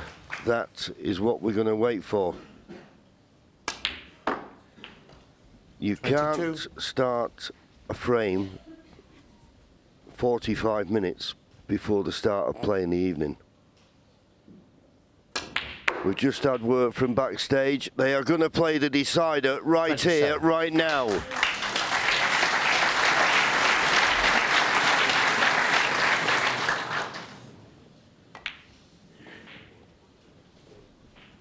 James Cahill. Well, balls were missed. James Cahill missed chances. Stephen Maguire missed again. Both players going out the arena to get ready for the biggest game in that young man's life. It's 12-all. Decider to come. Absolutely extraordinary. I really hope that you're enjoying this because everybody here in Sheffield is absolutely engrossed in it. Now, your expert opinion, who's better equipped at this point to get through, Stephen? My opinion is that Stephen Maguire can't win. That's my... maybe can't is too strong because he can go at the tournament, he can freshen himself up, come back. But he's gone. Absolutely gone. Wow, that's quite a statement. Agree? I mean, look at the red he's played here, Hazel. He doesn't even hit the jaw. I mean, he's missed that a foot. I mean, that's not Stephen Maguire. And of the two players at the moment, the young and inexperienced one looks the more comfortable. He's missed a few shots, of course he has. It's the circumstances of being in the crucible. But he looks more likely to go and take his chances when they come. I think you're absolutely right. The composure that he's shown and the calmness for this situation, you would expect to see some signs of nerves at this point, but they're not there. He's playing bad shots of his own, but the next time he comes to the table, it looks like he never played a bad shot the last shot. Whereas Steve Maguire, as I said earlier, he's got the weight of the world on his shoulders. It's just... I don't see how James, over the deciding frames can go, you don't know what's going to happen, the way the balls can run, but I can only see one winner. Well, we did wonder whether he could pull it off against Ronnie O'Sullivan, and he showed wonderful composure to get over the line with a 50-something break in that last frame to win 10 frames to 8. And he's got that to fall back on as well. The memory of that composure and how he closed it off. Yeah, and he'll be looking at his opponents. And, you know, we're watching Steve Maguire this afternoon. He'll be sitting in the chair watching him thinking, you look like you're bang under pressure. Please just give me one chance. But this is, you know, it's the old thing. You look for one chance in the final frame. I think if Stephen Maguire gets an easy chance to get going, I think he might just do it. But at the same time, he's not convincing.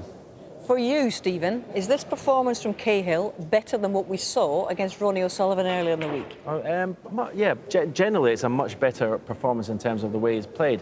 He's made mistakes still, but I think he's played better in this match. I think he's looked like scoring more convincingly, and yeah, I think it's a better performance. But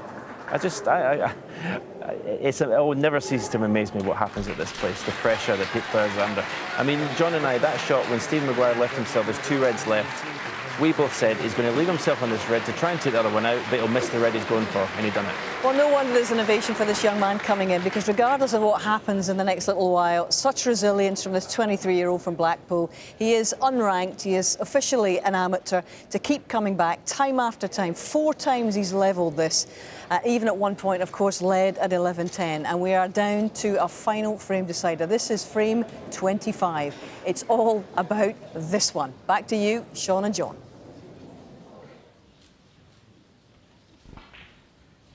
Well, guys, we're just here, actually. We're getting the sense that they're actually going to wait for the play on the other table to finish. We've got the tournament director in the arena as we speak. No, they've been told we're not going to wait, so it's handshake, and I think they'll maybe lift the divider. Thank you, ladies and gentlemen. Deciding frame. As this frame goes. Stephen Maguire. But here we go. Decider time.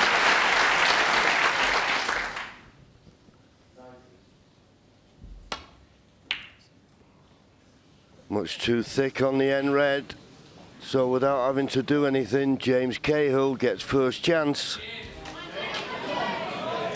Thank you. Settle down, please.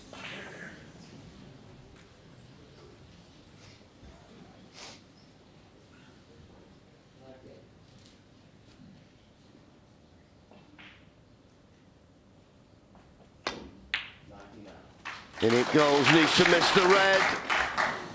Didn't. Well, surely he won't play the thin cut here.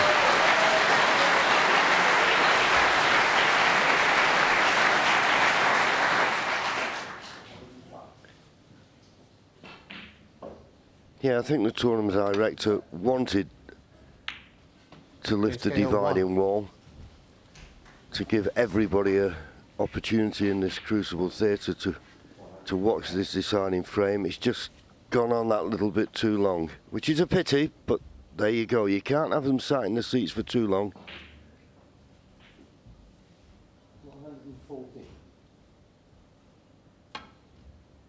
I wouldn't be too surprised there, you know, if they just, once that play's finished, if they did lift the divider.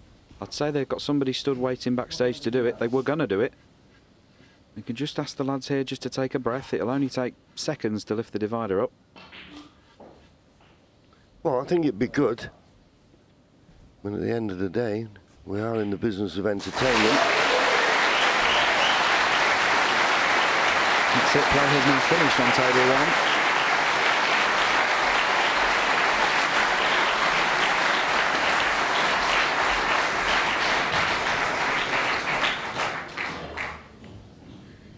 They'd have to ask for the agreement of both players. Some people, some players, don't like it when the wall's up when you're in a one-table situation, so might be questioned, but we'll see what happens. Listen, if you don't like playing here with the one-table situation, you're in the wrong business. Managed to avoid the double kiss. That's a good shot.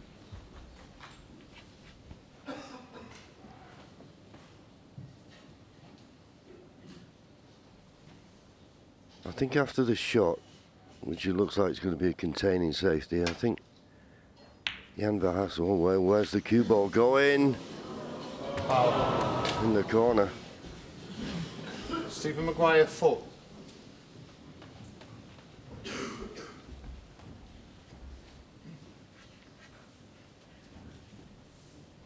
He's still not asked the players.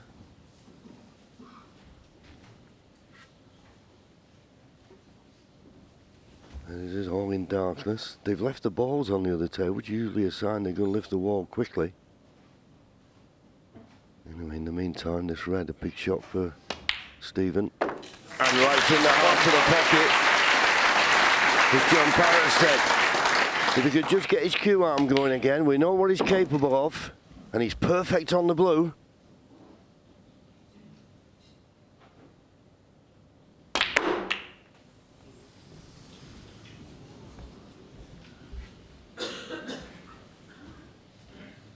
Six.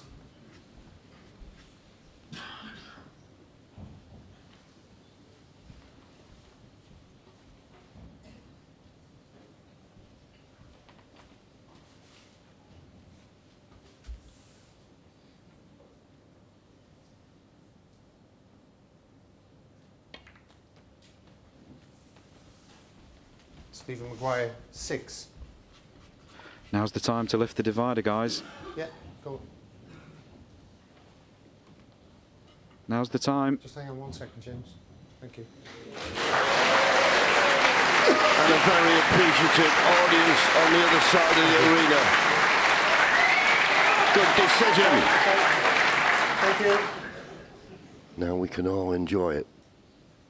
All eyes focused on this table.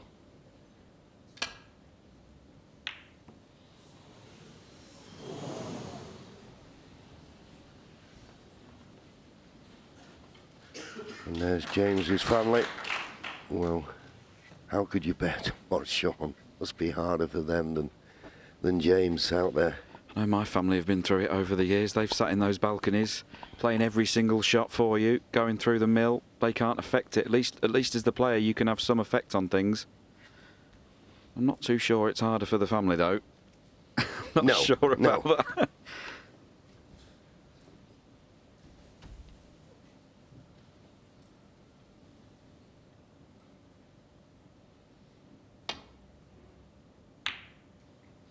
But the one thing we can say, he's doing them proud.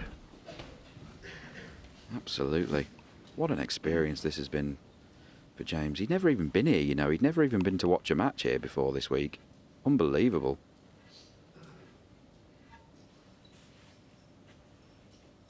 I don't think anyone would have, you know, criticised him if after beating the Rocket in the first round, if he'd have come here and, you know, got a bit sort of, you know, maybe a bit carried away with it all and not really performed in this match. No one would have criticised him for that, but he hasn't done that at all.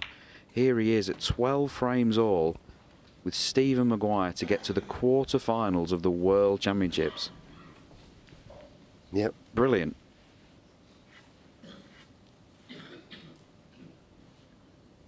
The fact that there's a red in the balk end now. There's no safety in the balk end. We might have quite a bit of tip-tapping here. It's not beyond the realms of possibility. There may be a re-rack.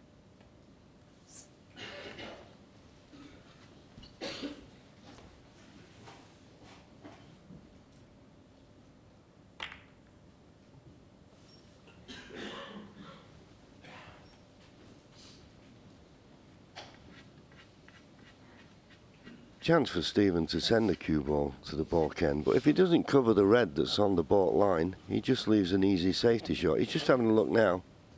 He doesn't want to get involved with this type of tip-tapping, but what else can you do?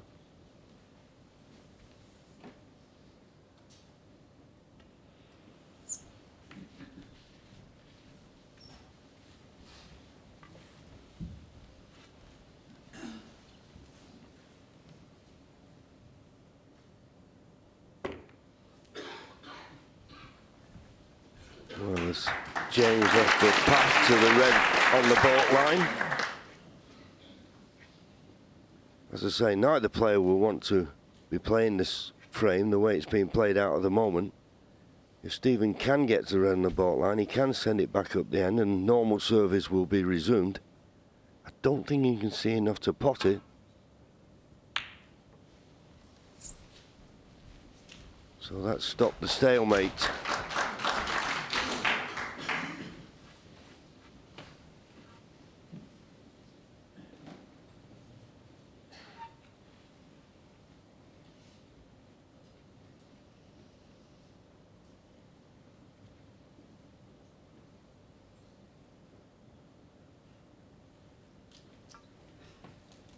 Very hard to see a route back to the balk end here. Well, the only thing I can think of is playing the red at the bottom of the cluster that's loose. Played it with check side, which would be left-hand side in this case, and try to check the cue ball back to where it is now. But I think he might just be playing to dump it at this end.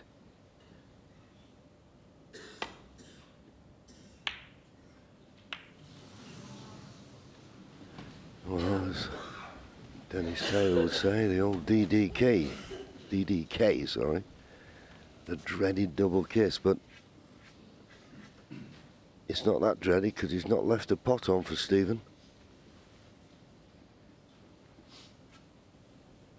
And if he tries to get back to the balk end and use two cushions, he's got to avoid the green. He's got to be a little bit careful here. And of course, if he doesn't go two cushions, he's got to be careful of the bump on the middle. All looks very obvious, but under this situation at the moment, we've seen that anything can happen. Could have caught the brown a bit fuller. That would have left James a chance. Now he's got to hit this right. He's looking at the red that's on the left-hand side cushion. He needs to play this with a touch of right-hand side, play the cross double. It could go in the right corner pocket, but he needs the good cue ball. Well, he caught it thicker than that. If he misses the yellow, this is very good. It's very good now.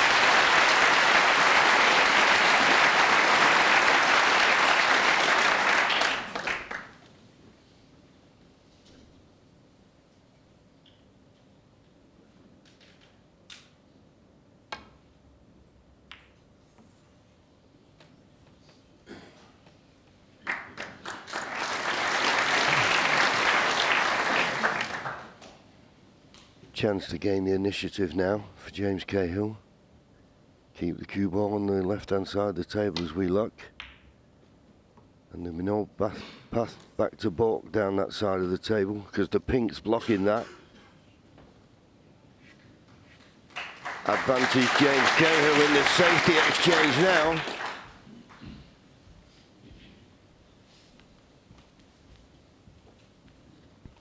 I'll tell you what, John, at first glance, I don't see a safety shot here.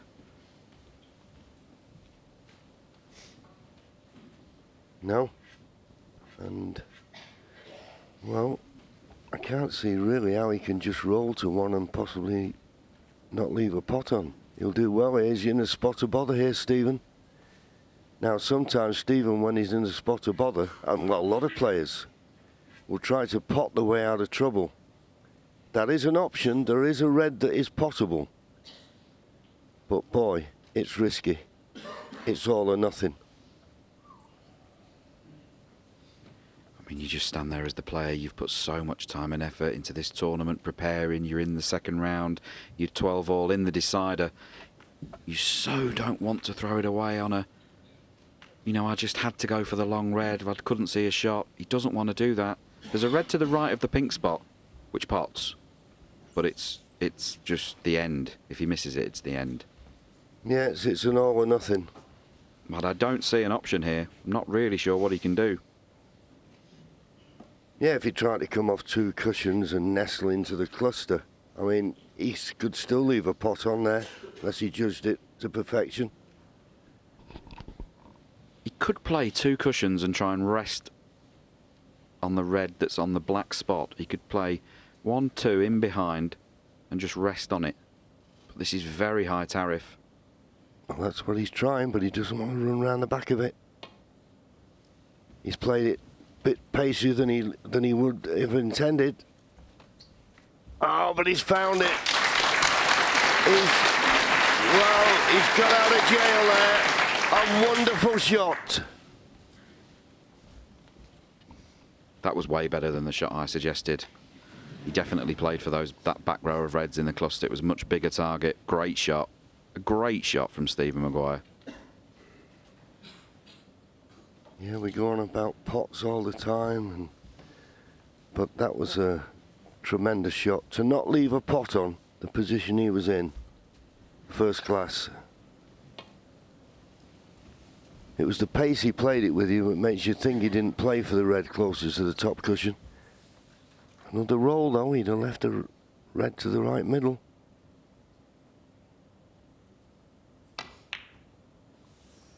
Oh, he's caught the blue. That's the one thing he could not afford to do. He's handed a chance to Stephen Maguire.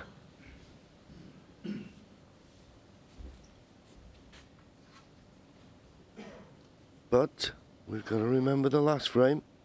And at the end of it, Stephen looked a bit out of sorts as he got his mojo back.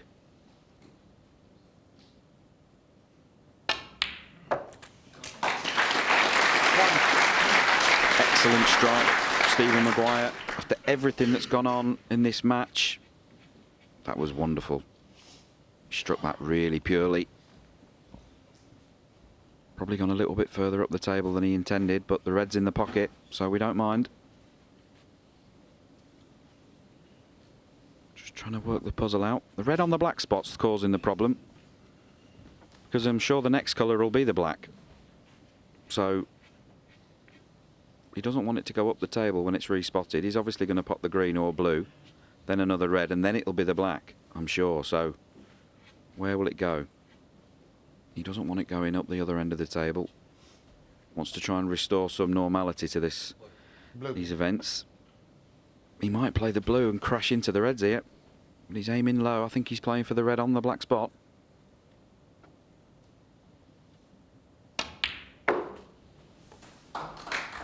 And he has played that. What a great shot. Great shot from Stephen Maguire. 6. There's lots of options there, what he could have done. He chose to play the killer shot. He's trying to get on that red. He's not on it perfectly. He might choose to play the one above it and come back.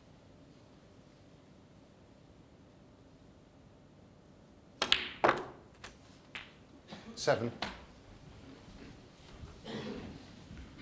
On the blue, thinner than he would like, because it means he can't control the cue ball so much. Looking at the green to see if that is an alternative. If he plays the blue, you'd be surprised if he didn't play the cannon. He doesn't want to play the cannon. That's why he's looking at the green, possibly the brown. Play the cannon, it could go wrong. So brown it is for those 2 reds to the left of the black. One of them.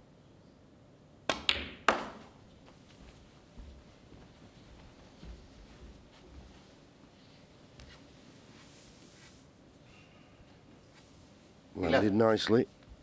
Just got to keep cueing nicely.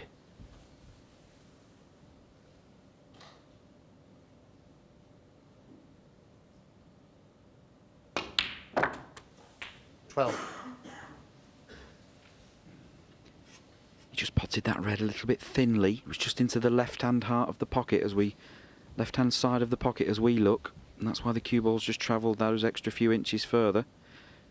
He wanted to be straighter on this black. And it's just lost control a little bit there. Not certain where the black is going to go after it's potted.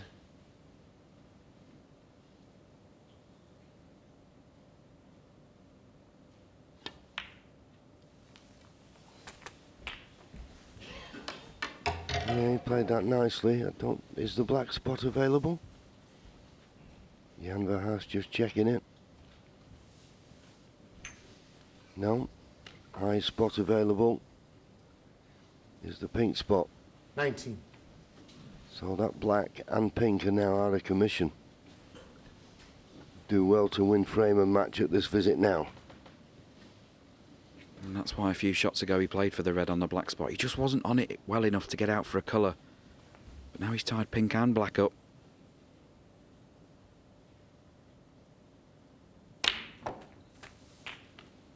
Up for the blue again. It's a little bit hard. 20. And that's fine. He's got the green or brown.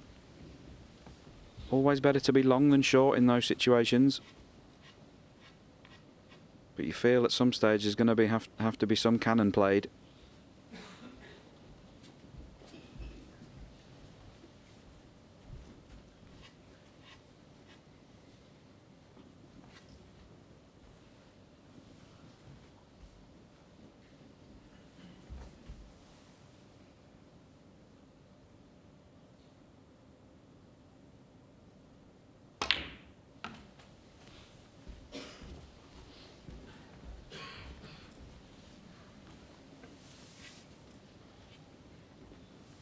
It's gone a little bit far for comfort.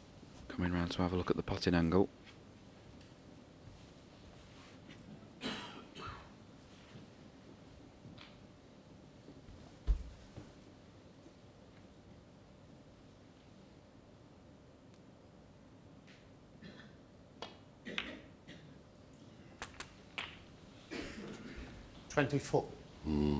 Played for the blue. Well short. Made a careless shot when he careered into the blue with a straightforward safety. But Stephen's only got the 1 loose red to play for here. Can't play a cannon. So is it going to be the right pace? It looks to... Oh, he's overhit it. He's overhit it. He's going to be on nothing. He's on nothing. 29. He was playing an absolutely inch-perfect positional shot there. Couldn't do it. But he'll go back to his seat with a 38-point advantage. But still plenty of snooker left in this deciding frame.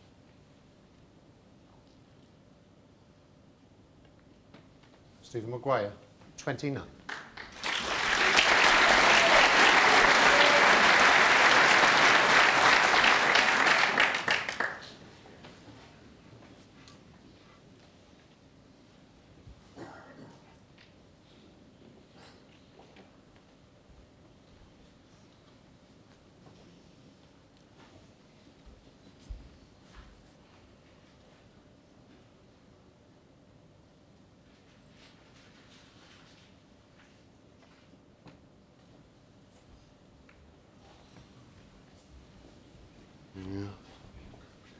That's all he could do, really. Of course, we've got a little bit of James Cahill wants these reds open.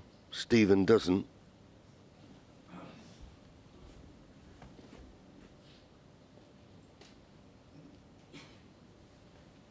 This is all about fighting for the first opportunity to get the cue ball up in the baulk end, isn't it?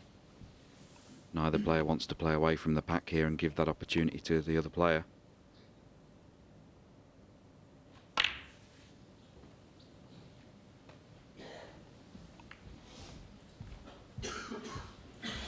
Well, Stephen will be happy with that. He was trying to put the black safe. Once it flicked the brown, it was in the open, but it's only available into one pocket, if that, covered by the yellow. You just feel, though, Sean, don't you, that James has got to get the next opportunity. If he doesn't, it's match over. Yeah, at 12 all in the last 16 of the World Championships, that 38-point lead is massive. Stephen Maguire. He hasn't got that safe. There is a possibility of this red to the right centre pocket. This is a chance to win for Stephen Maguire. Yes, and it'd be a lot tougher if it had been tight to the top cushion.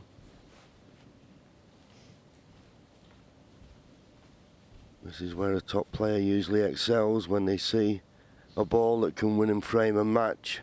They're not going to hold back.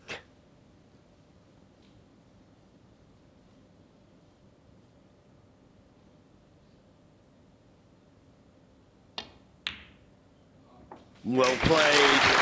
Well played, and a nice angle on the blue to get to the red in the baulk end. Could that be the winning shot? The one that sets up frame and match winning opportunity?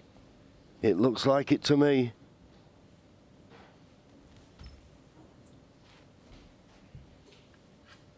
But as Stephen takes a step back to build himself up for this visit, take nothing for granted.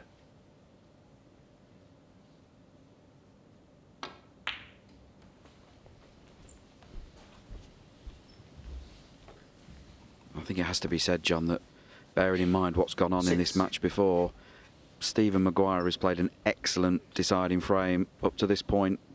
He really has been in control of this frame. Potted some really good balls already.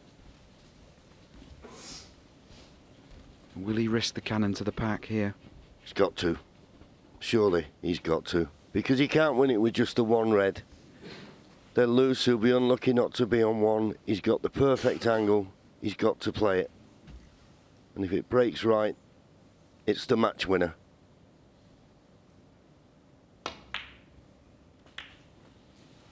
He's played it.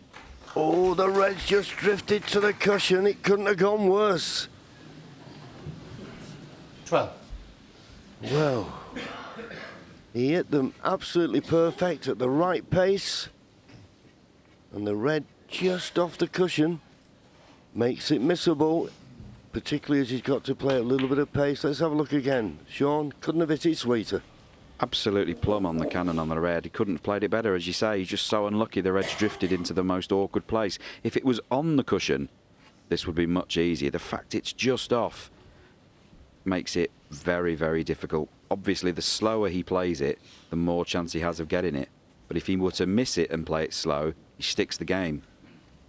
So if he plays the cue ball up to the baulk end of the table for a bit of cover, that makes this pot very, very difficult. Well, he's built himself up. Got to commit here. Frame match winning chance.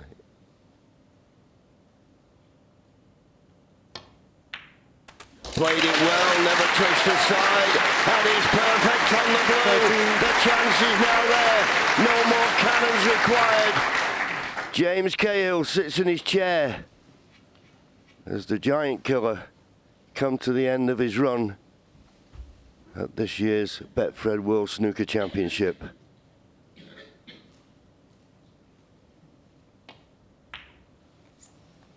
It's looking more and more likely, but what a tournament he's had. Beat Ronnie O'Sullivan in the final. 18. He's had chances in this one, twists and turns, but Looks like Stephen Maguire's to lose now. 90. Justice Blue to go 62 points in front with 59 remaining.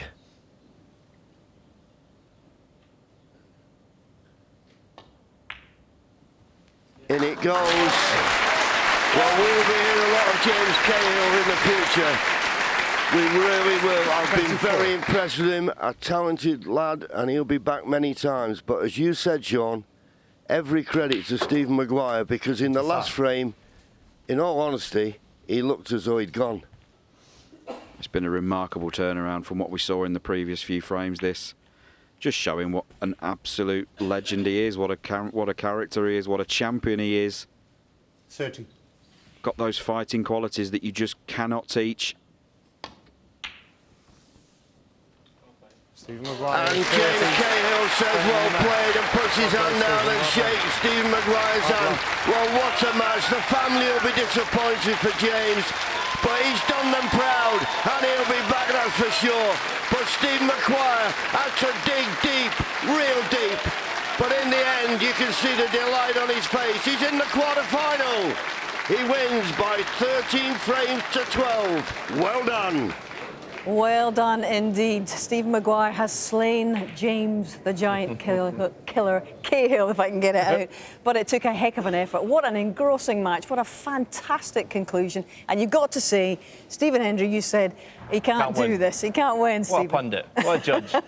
Well, I mean, I did qualify by saying that anything can happen in the last frame, and what a composed frame. Yeah. He was gone in the previous frame, Steve Maguire, but the shots he pulled out there, I think we're going to see a couple, but all the more composed. laudable because of that, really. He looked so in control tonight. It can happen because as a professional, you go, right, the slate is now wiped clean. I've got one frame here to play as good as I can play. And he started the frame playing not to make a mistake, and then he had a couple of reds he potted in the final frame.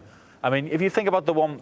If you think about the one before, I mean, it was ridiculous some of the balls he was missing, and then he pulled out two brilliant reds in the last frame. He did, and we're going to see some of that analysis shortly, John, but I think we should hear from the winner, Stephen Maguire. He's won 3 of the last 4, and it's his second final frame decider that he's got through in a row here at the Crucible. He's with Rob Walker.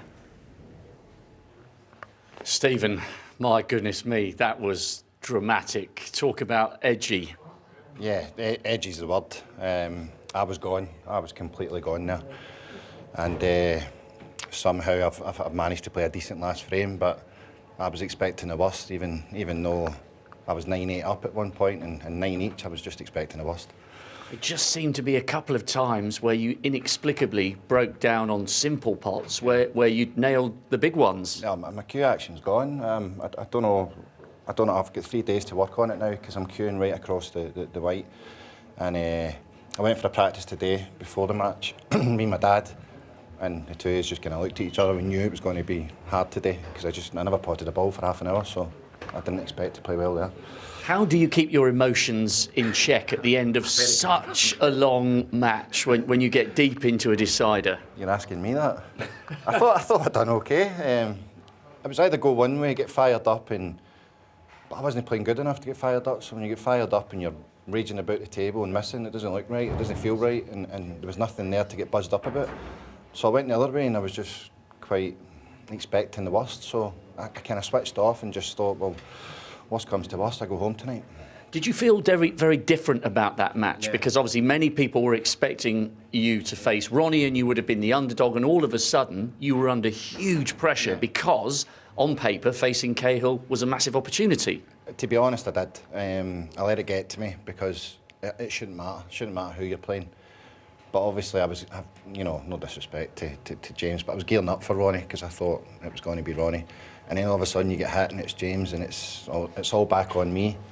And I never dealt with it well there at all. A few times I could have run away from him and I let him get back into the match. And then obviously the crowd fancy they want the underdog to win, which I understand. But I'm there to try and stop that. Well, look, let's look on the positives. You have actually won the match. You might feel as though you've got a lot of work to do before the quarter-finals. You're in the last 8 of the World Championship, and those are the matches that first made you want to pick up a cue all those years ago when you were a bairn. Oh, of course. It's listen, I'm still in it, but new tip tonight and plenty of practice for the next 3 days because I have to sort out silly cue action, and I don't want to get embarrassed playing the next guy. Oh, I think you and your dad will need to lie down after that one. We'll see you for the quarterfinals. Well done, Stephen. Cheers, Rob. Cheers, mate. Thanks, mate. Cheers. Oh, well done. And what a fantastically honest interview that was from Stephen. He just exactly what you were saying about the whole circus around the match and feeling the pressure and being honest enough to admit to that. Yep, he probably looked at the draw before he came down here. Win the first match, I'll play Ronnie in the second match. Just really, really looking forward to that. And playing Cahill, and all the pressure was on Stephen. Well, he's through, and he's got 3 days because he's back on Tuesday to face either Judd Trump or Ding Junhui. But what about James Cahill? I think we should hear from the runner-up. He's entertained us all week. He's created some of the biggest headlines ever seen here at the Crucible after his incredible victory over the world #1, Ronnie O'Sullivan, and he just about did it. He's gone, but he's certainly not forgotten. Let's hear from James. He's with Rob as well. James, desperately unlucky. You both gave each other so many chances. Overall, that has been a very, very positive couple of weeks, wouldn't you agree? Yeah, obviously there's a lot of positives to take from that. I just, you know, obviously I've got my tour card back, a bit gutted to be honest, but yeah, as you say, I'll take the positives, yeah. And so many times you clawed your way back into that match. You know, when Stephen was 7-4 up, it looked as though, you know, the favoured man was turning the screw, and all of a sudden you're back in the match at 7 apiece, and you just never let him settle into a rhythm. Yeah, well, to be honest, I just felt like I just couldn't get out of first gear out there. To be honest, you know, that's how I felt. I just struggled the whole way. First session, not great. Second session, even worse. And then I've come out today, just changed a few things, and I felt a lot better. I felt good out there, and it was just too late, really. I should have made more of it in the last night's session, but it just wasn't good enough. Have you ever experienced pressure and emotion like that before? Deciding frames, second round, place in the quarterfinals at the sport's ultimate event on the line. Huge pressure. To be honest with you, I felt all right. Yesterday, I didn't feel that good. Like obviously, I've been told that you have a few sessions like that. I had a little one against Ronnie, and then I had, you know, one out there then. But that session there, I felt good all the way through. I felt like I felt like I felt like I was holding myself better together than what he was. But he had a good last frame, and I just wanted a chance, and you know, I didn't really get a good chance. So, you know, that's how it is. And you know, a few weeks off, and then back to the practice table. It shows how competitive you are that you are so disappointed. But overall, coming through qualifying, regaining your tour card, exploding onto the public's consciousness, beating Ronnie, and taking a 5-time ranking event winner all the way to a decider, you've had some huge and very valuable lessons learned over this last couple of weeks. Yeah, of course. You know, I've got a lot to take away from this event and to move forward. You know, I don't think I've played my best here. I don't think I've shown, you know, a lot what I can do. I've just grinded and did a good couple of clearances and stuff. But yeah, you know, I think you know, I've still got a lot to learn. You know, and I'm doing that as we speak. But yeah, I'm just a bit disappointed because again, I've gone on to be a good player, and obviously I know Maguire's a top-class player himself. But it'd just be nice to, you know, kick on a little bit after that and play how I know I can. And you know, I've just come here really, and apart from that last session, you know, I'm a bit disappointed with that. It's understandable that you're so disappointed. You've earned the respect of many, many people around the Crucible. Hard luck today. We will see you back on tour as a pro next season. All right, thank you. Well done, James. A wonderful, wonderful run. An amateur no more. He's earned his tour card, as Rob was saying. Another 2 years, we'll be seeing him around. I think we've rarely seen a rookie at the Crucible look so relaxed and so full of confidence coming here. Surely, John? Oh, he played great. I mean, what I like about that interview, he's absolutely gutted. And yes. I absolutely love that. Because that, to me, is someone who's going to go away and come back with a bit between his teeth and say, I'll show you next time. That's what I want to see when someone gets beat. And he's obviously hugely disappointed. But the experience in the final frame for Maguire was what came through there. And he recovered from not having a cue action, as he said, and he potted a red here we're going to show in the middle pocket. I mean, he's missed one in the green bag before by a foot. This is so much more difficult. Straight in the final frame decider. And the one he takes along the top cushion, Stephen, this is a brilliant shot. Well, I think Sean said in commentary, play the cue ball into bulk if he misses it. He played it for the blue. It was just beautiful. I mean, from where he was, the depths of where he was Yeah. to where he found that was just character. That's all it was. Exactly. Well, I was going to say, where does that come from? Because I think everybody was in agreement. Even Stephen was saying himself, he was absolutely out of it. He was gone. His mind was all over the place. But to be able to have the presence of mind to recover your composure like that, really. Yeah, tremendous. he's never let a bottle, Steve Maguire. Even when I used to practice them, you know, right at the very beginning, you know, I thought he was going to be a top player, and he's never let a bottle. But the way he played that last frame, I mean, James is right. He was handling it better than Stephen. He's absolutely right about that. But the last, I mean, Stephen didn't even play a positive safety shot, did he? Just kept everything absolutely granite tight. OK, so Stephen Maguire now has to go away and work on that cue action. You guys were talking about this. Can you do that? I mean, is it possible to recover that kind of form in the next couple of days, you think? You know what? I'm glad he said it, because I did the morning programme and he was practising behind me and he couldn't hit his hat. I mean, I was watching him playing long balls. I don't think he potted one. And I'm thinking, oh, he's going to be in trouble if he gets a long pot coming up. And funny enough, one of them came up in one of the frames and he absolutely pured it out the butt. But the rest of the time, he was nowhere near. And he could see him getting more and more annoyed with everyone he was taking. So, do you know what? He'll be a fraction off on the cue ball. He'll be flicking a bit of side on, he doesn't think.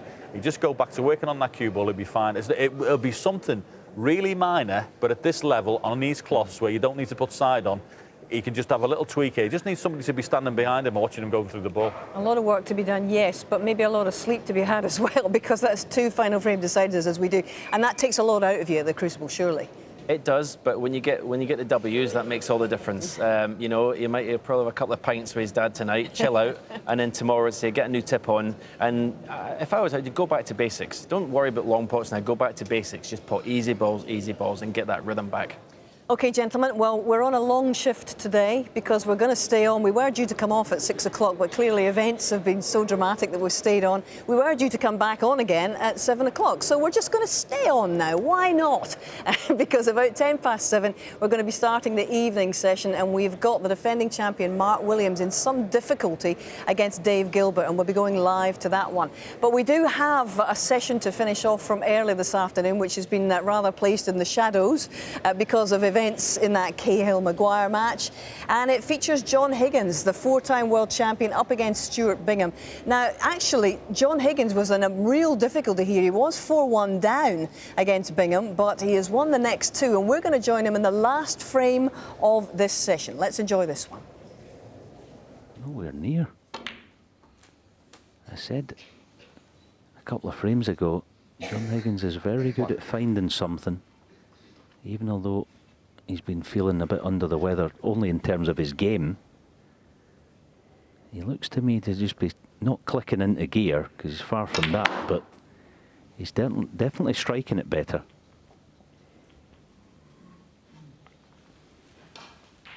That was a better shot. 6.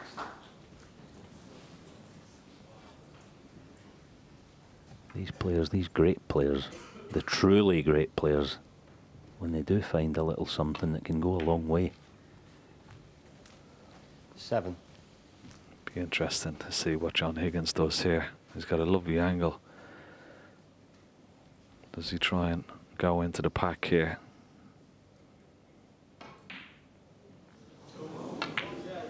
No. Wants to build a little lead. Doesn't want to take a chance. Every time he's gone into the pack, it hasn't really worked out. 12.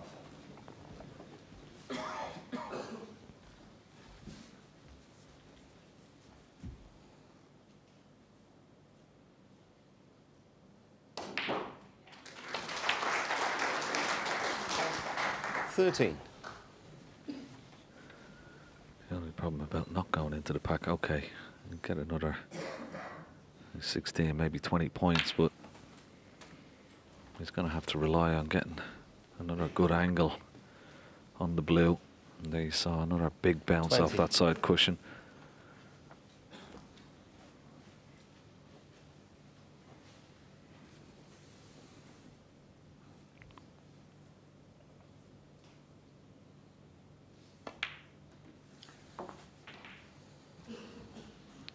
$21.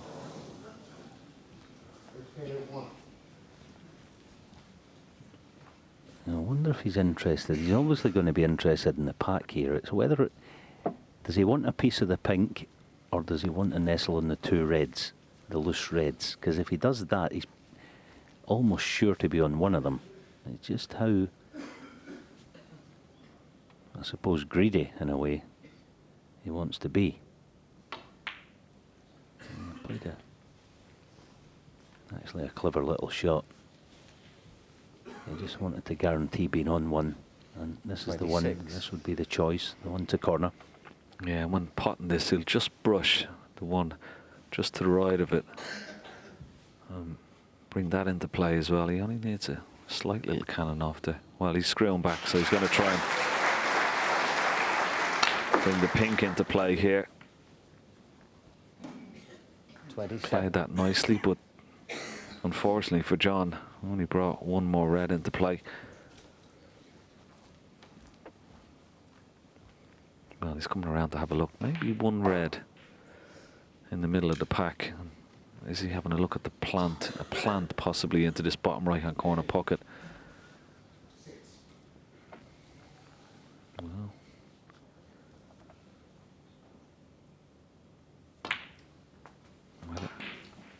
There are two reds in the middle of that pack that are a plant. May have gone a little bit further than he would have liked for them. There are two reds in a line. There you see it, right in the middle. He's having another look.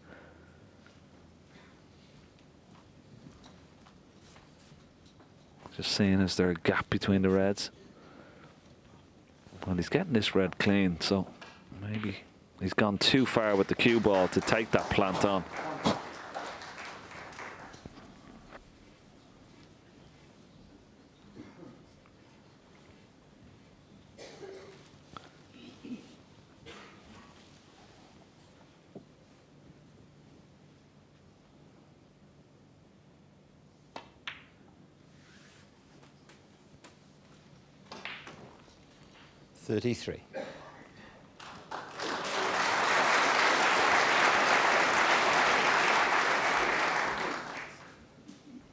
Well, there's the back red on now.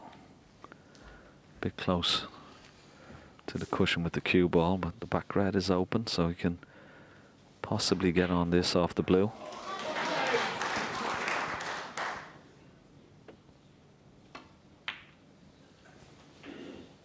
You can also, well, get on nicely to this red down the cushion as well. 38.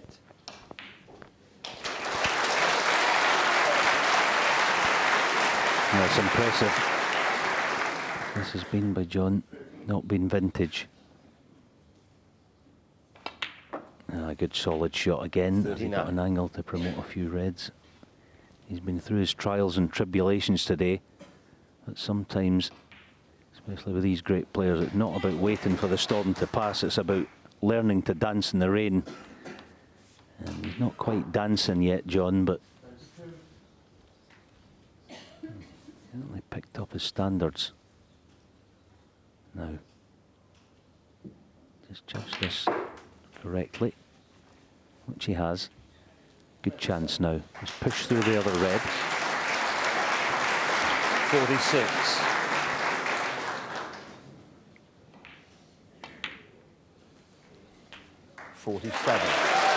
Yeah. Nicely on the black.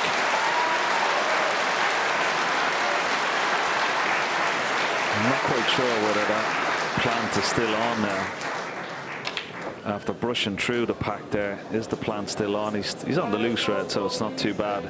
He's going to have another look at it. But if the plant is on, it will save 54. Him having to go back into those pack of reds. And it looks like it's still on. He'll come around and have another 55. look. He's on the blue. He's got a nice angle. Now he'll come around. He'll have another look at this plant. It'd certainly be. He's able to make it. What do you think, Alan? Yeah, it's a good shout, Ken. I think you play for the plant. If you overcook it, you've got the red in the middle, haven't you? Yeah, played it nicely. Quietly, please. Perhaps didn't play for the plant, but he's absolutely A1 in this next red now. One more look. 60. But it is makeable, I think. There's that little gap between them, isn't it? I think it's just beyond the gap where you can't manipulate them at all. Of course, John wants to be sure. That's why he's had a goosey at it a few times. Yeah. Well, 61. Can he hold the cue ball this time? Maybe there might be a plant on into the left centre as well. There's two reds. The top two reds are very close. Well, I don't think that's a plant into the left centre, but certainly this he can make. And of course this blue will put him 66 points in the lead with just 67 remaining. So he still needs one more red. I do think, though, there's an argument for playing a soft cannon into the bunch. You'd be unlucky not to be on one. There's no in-off, and you can't push a red in, you know, just a soft one. Wonder whether that's the shot, but you know, John will know better than anyone. He's the man behind the cue. Yeah, soft cannon then. Yeah, not great. Not great. Red to middle. Yeah. 66. Needed a bounce, didn't he, for that red, so... Well, here's... Okay, they're the same two reds, but they weren't in line before. Let's have a look. Are they in line this time? Big shot. Oh, very good. Excellent. This has been an excellent break.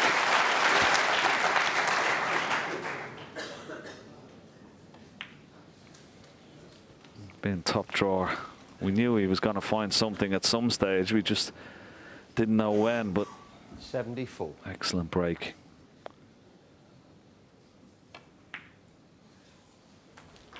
$75.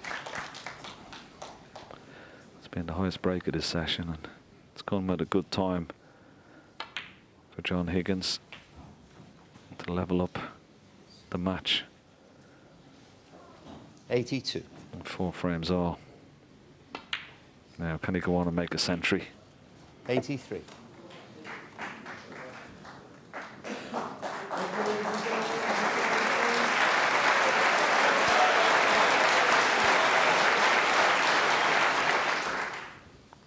$90.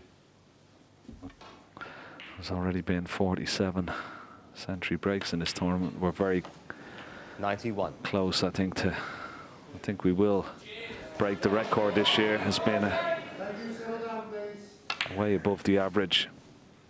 And of course the sponsors give £200 to the Jessie May 98. Foundation, the associated charity, for every century. 99.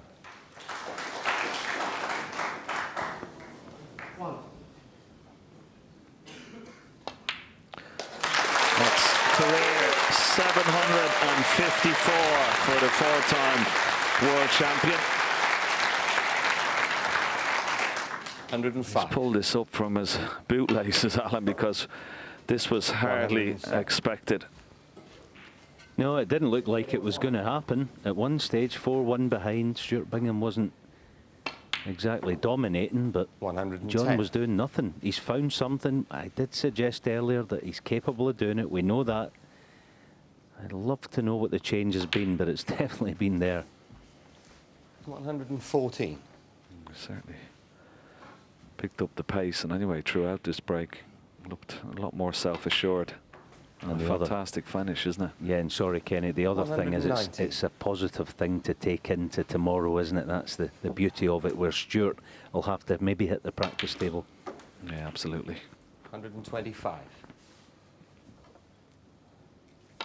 Class in the end from John. A good session, hard fought. Stuart Bingham will be pleased in one way because he's not been at his best.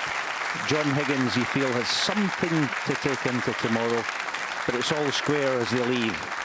It's 4-all. Yeah, and they're back tomorrow afternoon, as Alan says. Reaction to that performance from John Higgins, because at 4-1 down, he wasn't looking great, but that's surely a huge fillip for him there. Both players, it was a very scrappy